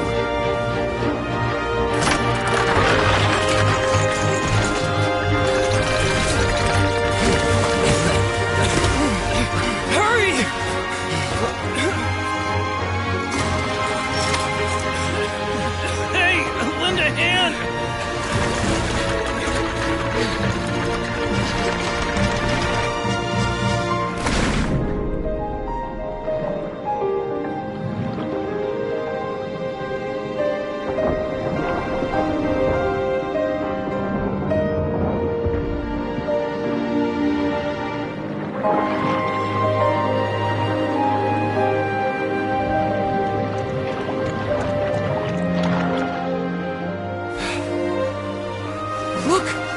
water's receding!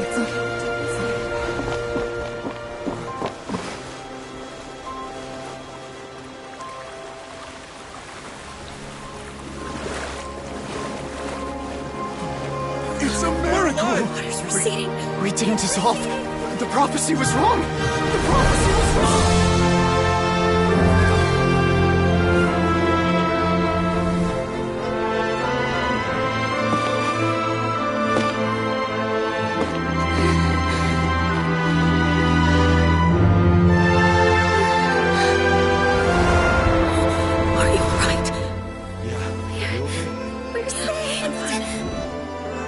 The prophecy was wrong.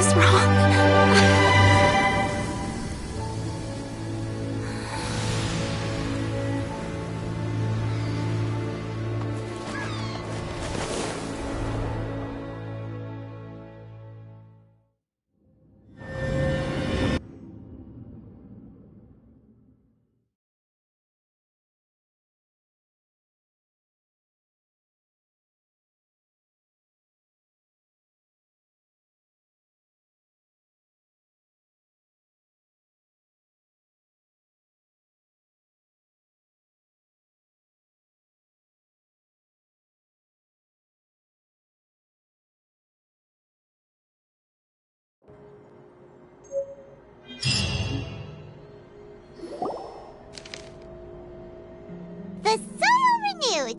The Sweena Rasula talks post-disaster rebuilding. Old soil can still give birth to new bloom. Skyship Winglet, boon or bane of the Fontaine Research Institute. The various disputes that have arisen on account of Mr. Edwin have suddenly become a shield over the Institute. People always call the first researcher mad, but few know what to call the second.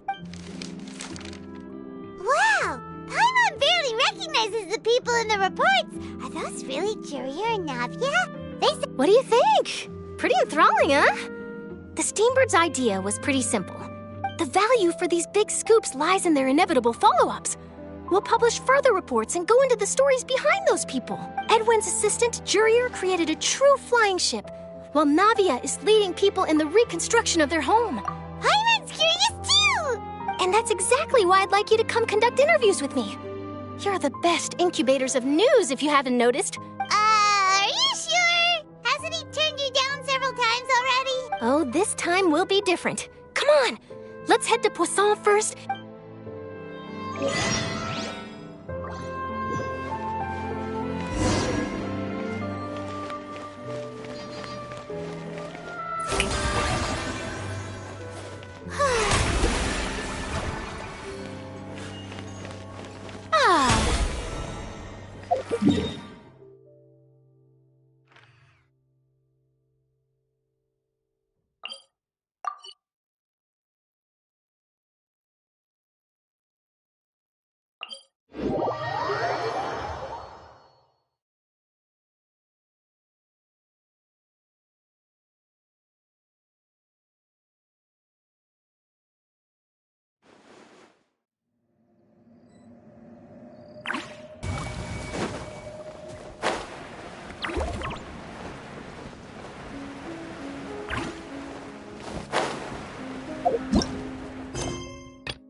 Oh, it's you.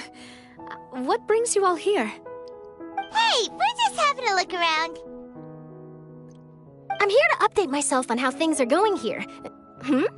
Oh, the Fatui are here too.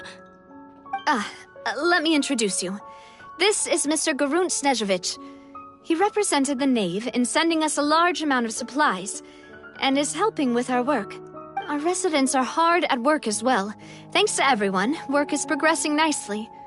We've lost a lot of people. Hello, Miss Charlotte. I'm a big fan of yours. I especially like that article you wrote last year about Fontaine's stray cats. But if you don't mind, could you not emphasize our role too much in your report? It's not charity we're doing here. I get where you're coming from. I'll keep it as simple as possible. That would be fine. Oh, you're back too. How are things? We finished laying down the construction materials. It'll be another hour before the workers are able to go over there. Huh? You're here too, Clorinde? Well, her reputation's greatly risen after that whole duel business with Miss Farina. So she's here in Poisson to wait out the heat. All right. She really came here to help me out. There's too much to consider in the reconstruction of Poisson. The Spina has need of more decision-makers. And, well, I do already happen to be connected to Mr. Callis. Oh, wait just a moment. Do you mind me asking a few questions? You know, about how you felt before the duel, about what it was like facing down a god. There's lots of exciting material there, I bet.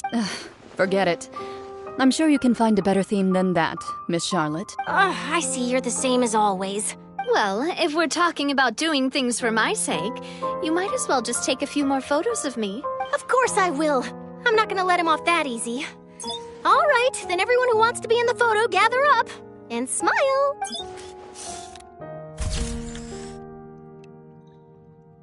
How did it go? Was it a good shot? Not bad. Your addition really helped the composition of the picture. All right, hang on a moment. Let me snap a few more.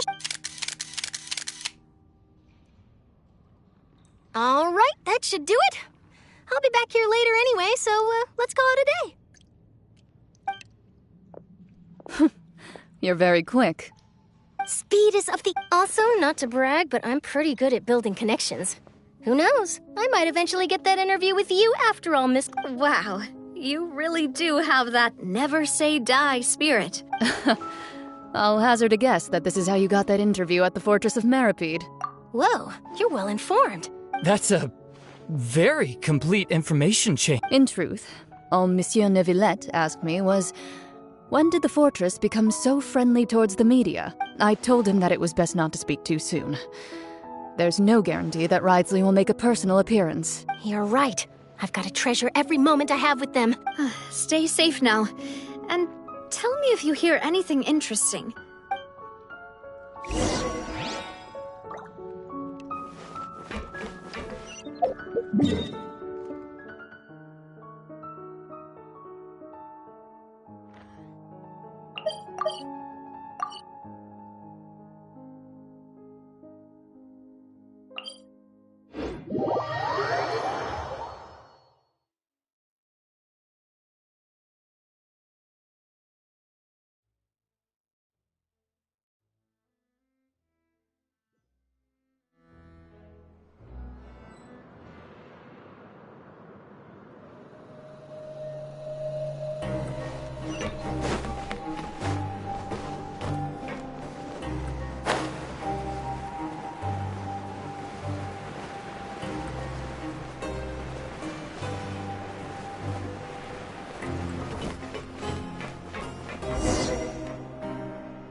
Wow, guess we're here again, huh?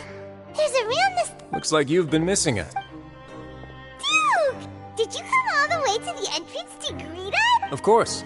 It's an honor to finally meet the much-rumored Duke. No need to thank me. But that said, I shouldn't be the focus of your interview. Of course, of course. All right then, this way.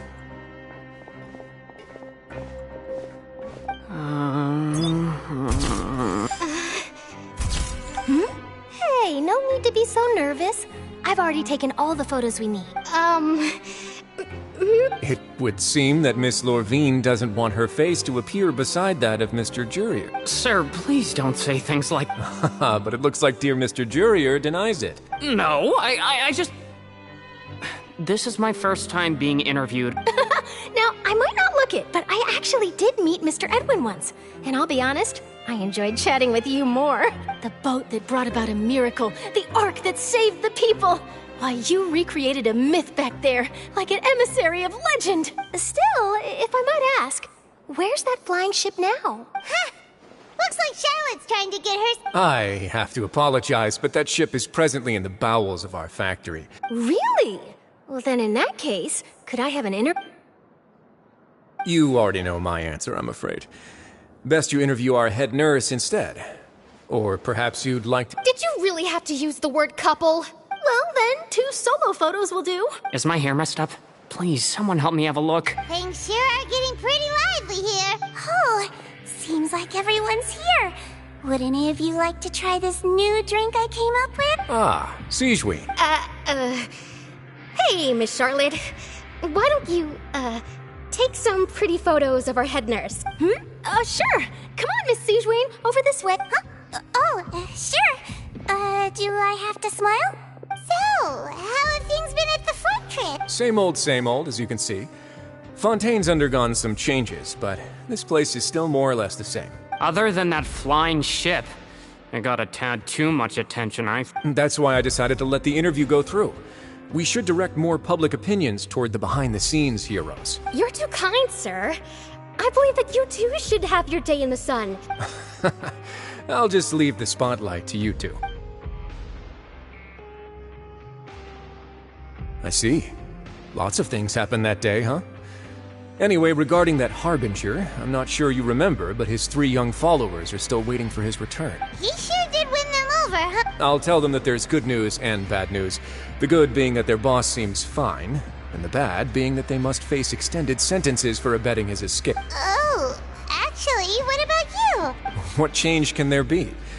The fortress will keep chugging along, and so will my duties. As to what Miss Farina's departure will mean for the nation, and if our laws and governance will be transformed, we'll leave those to the folks in the overworld. Hey everyone, the photo shoot's done. Good. In that case, let's call it a day. Thanks for your cooperation. Come on, Traveler, let's go. Till next time, everyone. There'll be a next time? Maybe. Who knows? I might write a story about the underwater factory next time. Until then. All right, last stop, the docks. Oh, you know... Is that really necessary? Our line of work doesn't really require much photographing. It's precisely because we don't need the picture that they'll have value as keepsakes. Maybe I'm just happy that I managed to once again avoid the spotlight. Yes, you successfully kept prying eyes away by using Mr. Jurier and Miss Lorvine as shields. Very good. You should be happy for them. They have a bright future ahead of them.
Navia mentioned that she stayed in touch with Linny and the others after working together.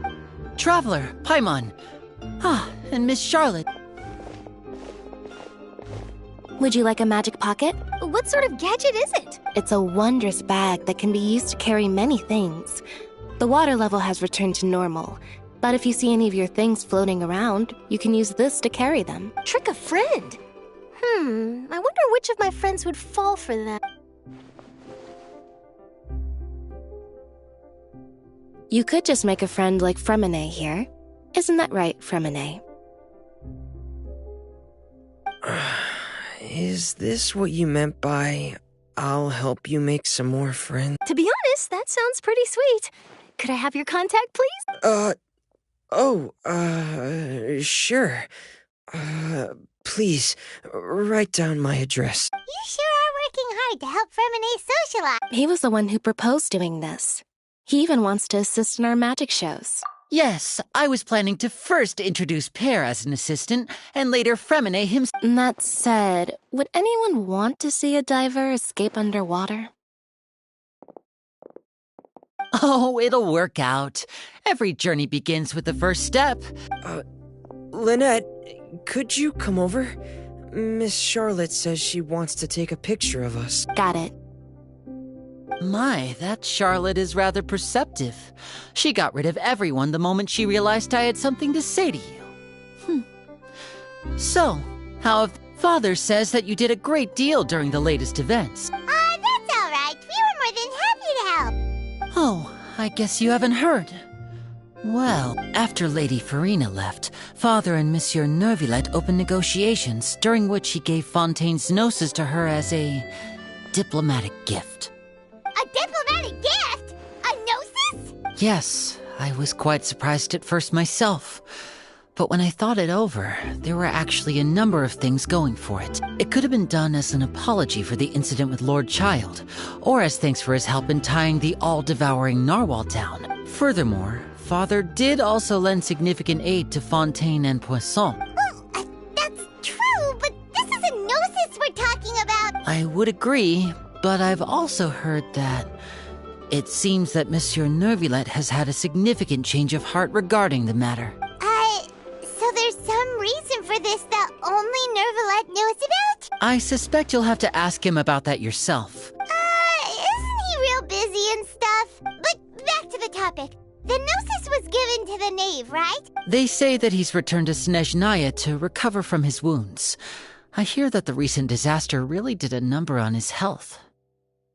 That's true. When you think about it, we've had loads of run-ins with the Fatui. To think we'd be allied with them this time. So shocked by such a simple switching of sides?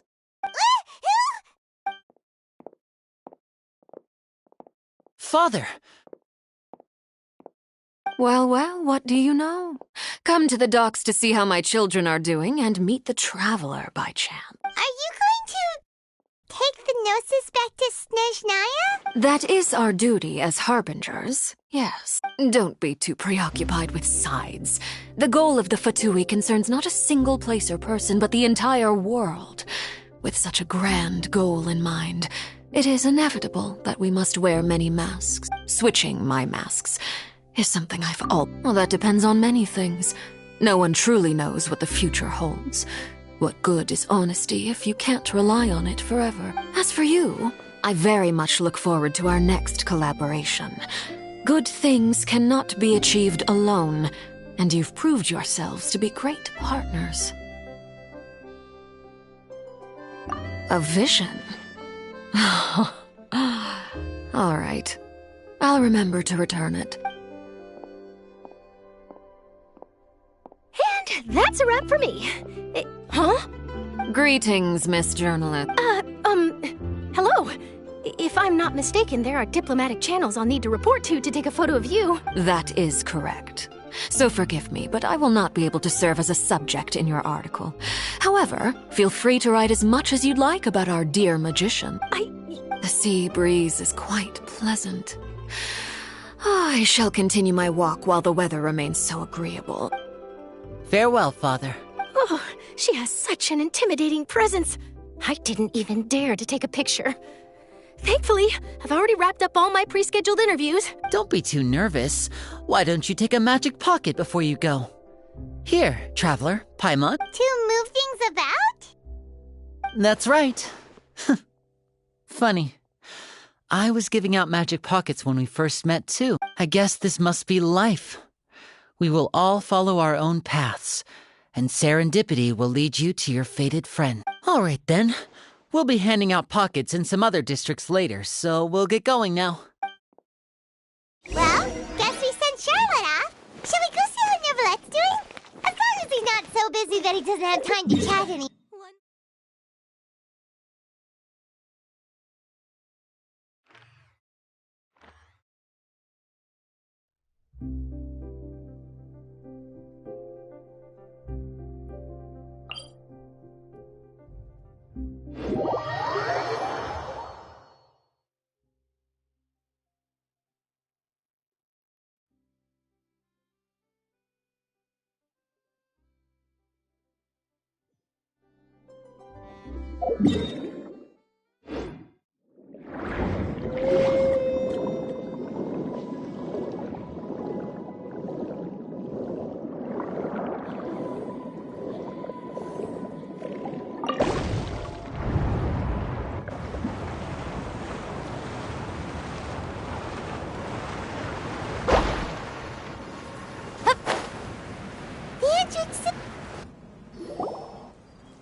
You really are here, Neuvillette! Kinda didn't think you were going to have free time this hour of the day. Really? Oh, I suppose you must have met Mr. Linney. In any case, you came at a good time. I was just considering reaching out to you to set up a meeting. Aw, Paimon's glad that you remembered. Alright, let's have it then. How was Fontaine actually saved? It is strange how words can often leave a bitter taste in the mouth when it finally comes time to say them out loud.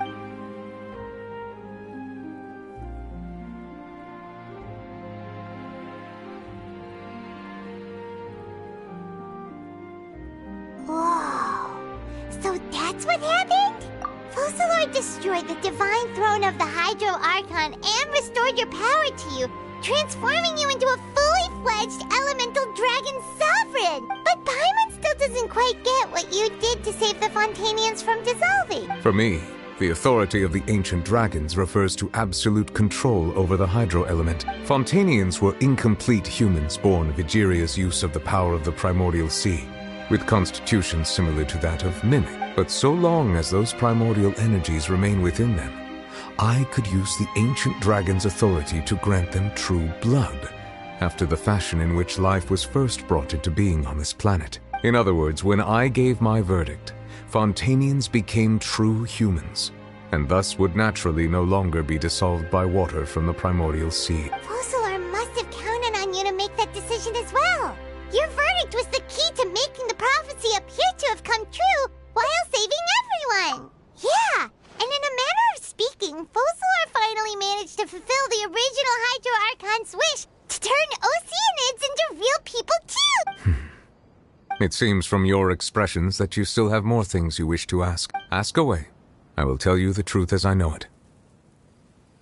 I have investigated his case along many avenues, and I have learned that he once fell into an... But whether it be by sentiment or reason, that as for the judgment passed by the... Whether it was due to that liability by association, or Focalor deliberately using him to buy time for us on the assumption that he would be able to hold the creature off, I cannot say. Guess Focalor had Fontanians in mind the whole time.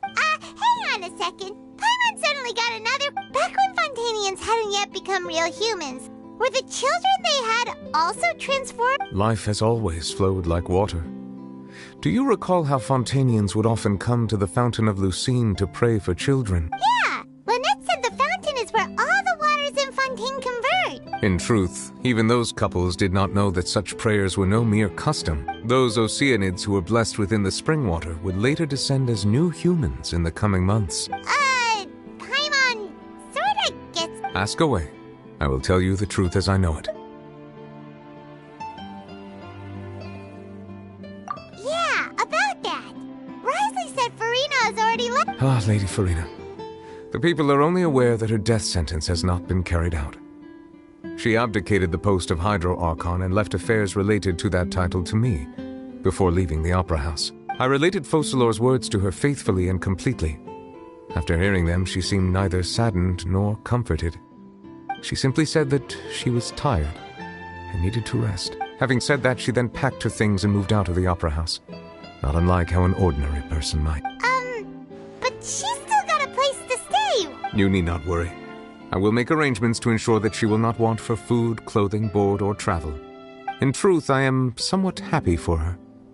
The wear and tear on her spirit will, of course, take time to heal, but now that she no longer has to play the role of Focalor the Hydro Archon, she can finally lay down her burdens and lead a normal life. What about you then? What are your plans now that you've regained your full powers as the Hydro Dragon? After Focalor passed on, the Oratrice also ceased to function. This matter will directly affect our trials.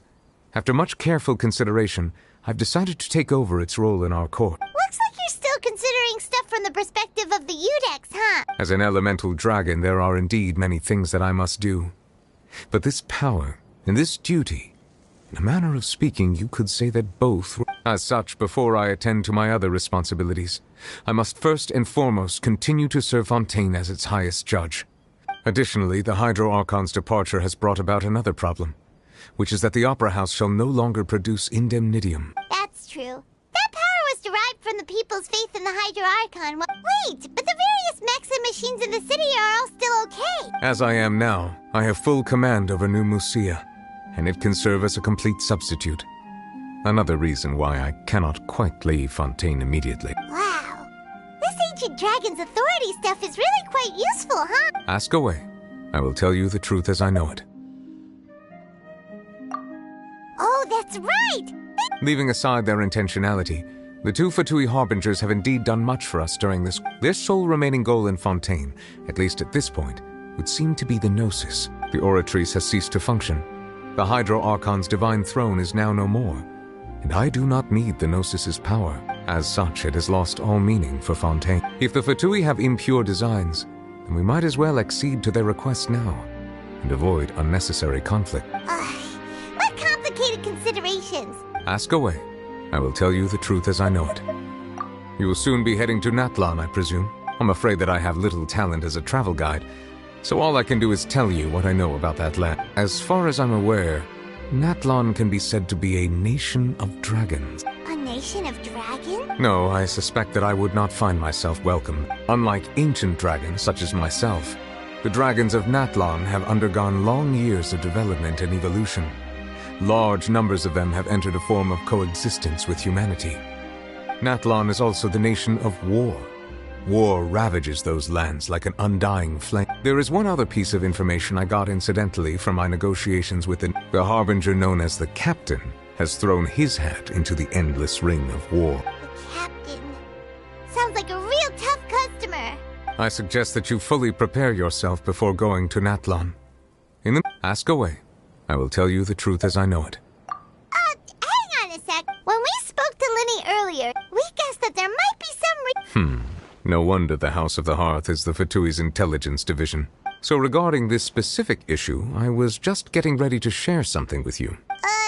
What is it? In truth, I exchanged some further words with that lady named Skirk after sending you two back to the surface. It went something like this.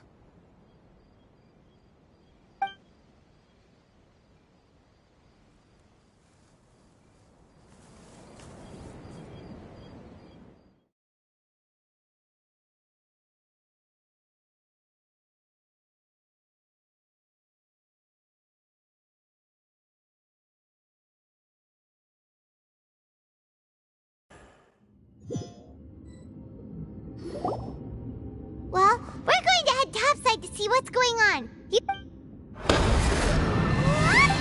What next?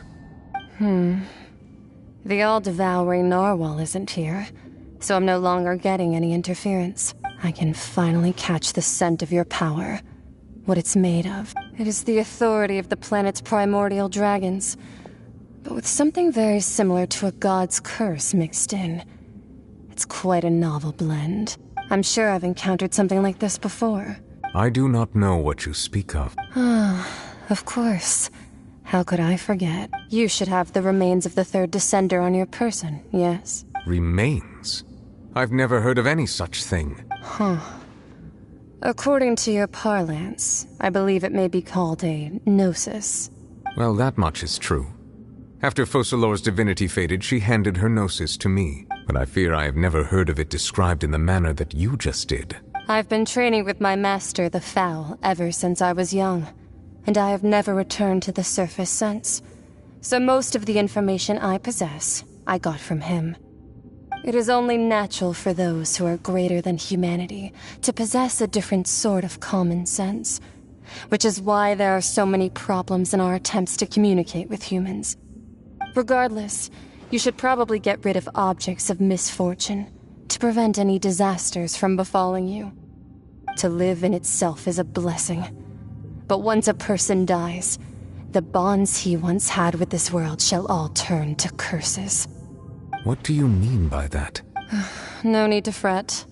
These are just my personal thoughts, and my reason for no longer wishing to return to the surface. This third descender you refer to, who are they? And when did they die? Master never mentioned them to me. Perhaps it just wasn't that important for me to know. If you're interested, though, I could ask him.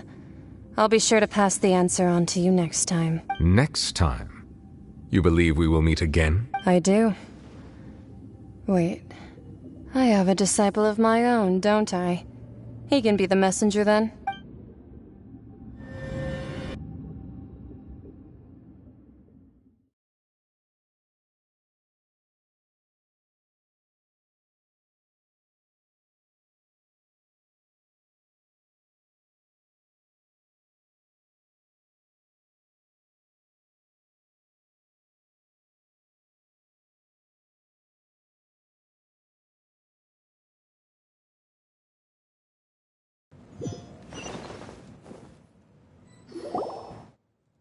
That's what she told me. Whether it would prove useful or not, I wanted to pass that information on to you. The remains of the third descender? So that's what the Gnosis actually are. Paimon just thought they looked like chess pieces. All the same, assuming that there was no misunderstanding or special metaphor at play, that is what she meant to say. And she said that it would bring misfortune and that you should check it, which is why you gave it to the Fatui. If she speaks the truth, then I would simply be putting Fontaine at unnecessary risk by keeping it here.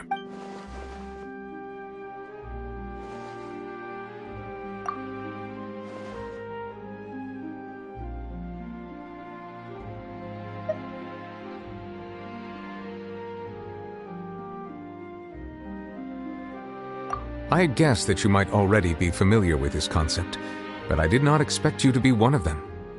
That means that the Gnosis, which are exceedingly element-compatible and can even enhance elemental abilities, do indeed come from the third descender. I wonder, does your body also possess similar properties? No, let's not think about this stuff. Comparing the Traveler to the Dead Third, that's what you say, but this topic still feels like bad luck. Once Child recovers, let's get some more answers out of it. I too believe it unwise to make too many blind guesses when information is lacking. The same is true of being at court. Alright. Whatever the case, it seems like the crisis here in Fontaine's over for now. Yes. All of Focalor's efforts were for this moment as... But she sacrificed herself in the end as a god, and she suffered through all those years as a human. Was that really what she wanted? I suppose that would be the mystery of a god's will. I suspect not. But once in a while I too would guess that if wishes were like the clouds in the sky, they will one day return to the earth as raindrops. Life flows like water, and rain is the final answer. And what, ultimately, is the difference between the rains that fall upon all of us?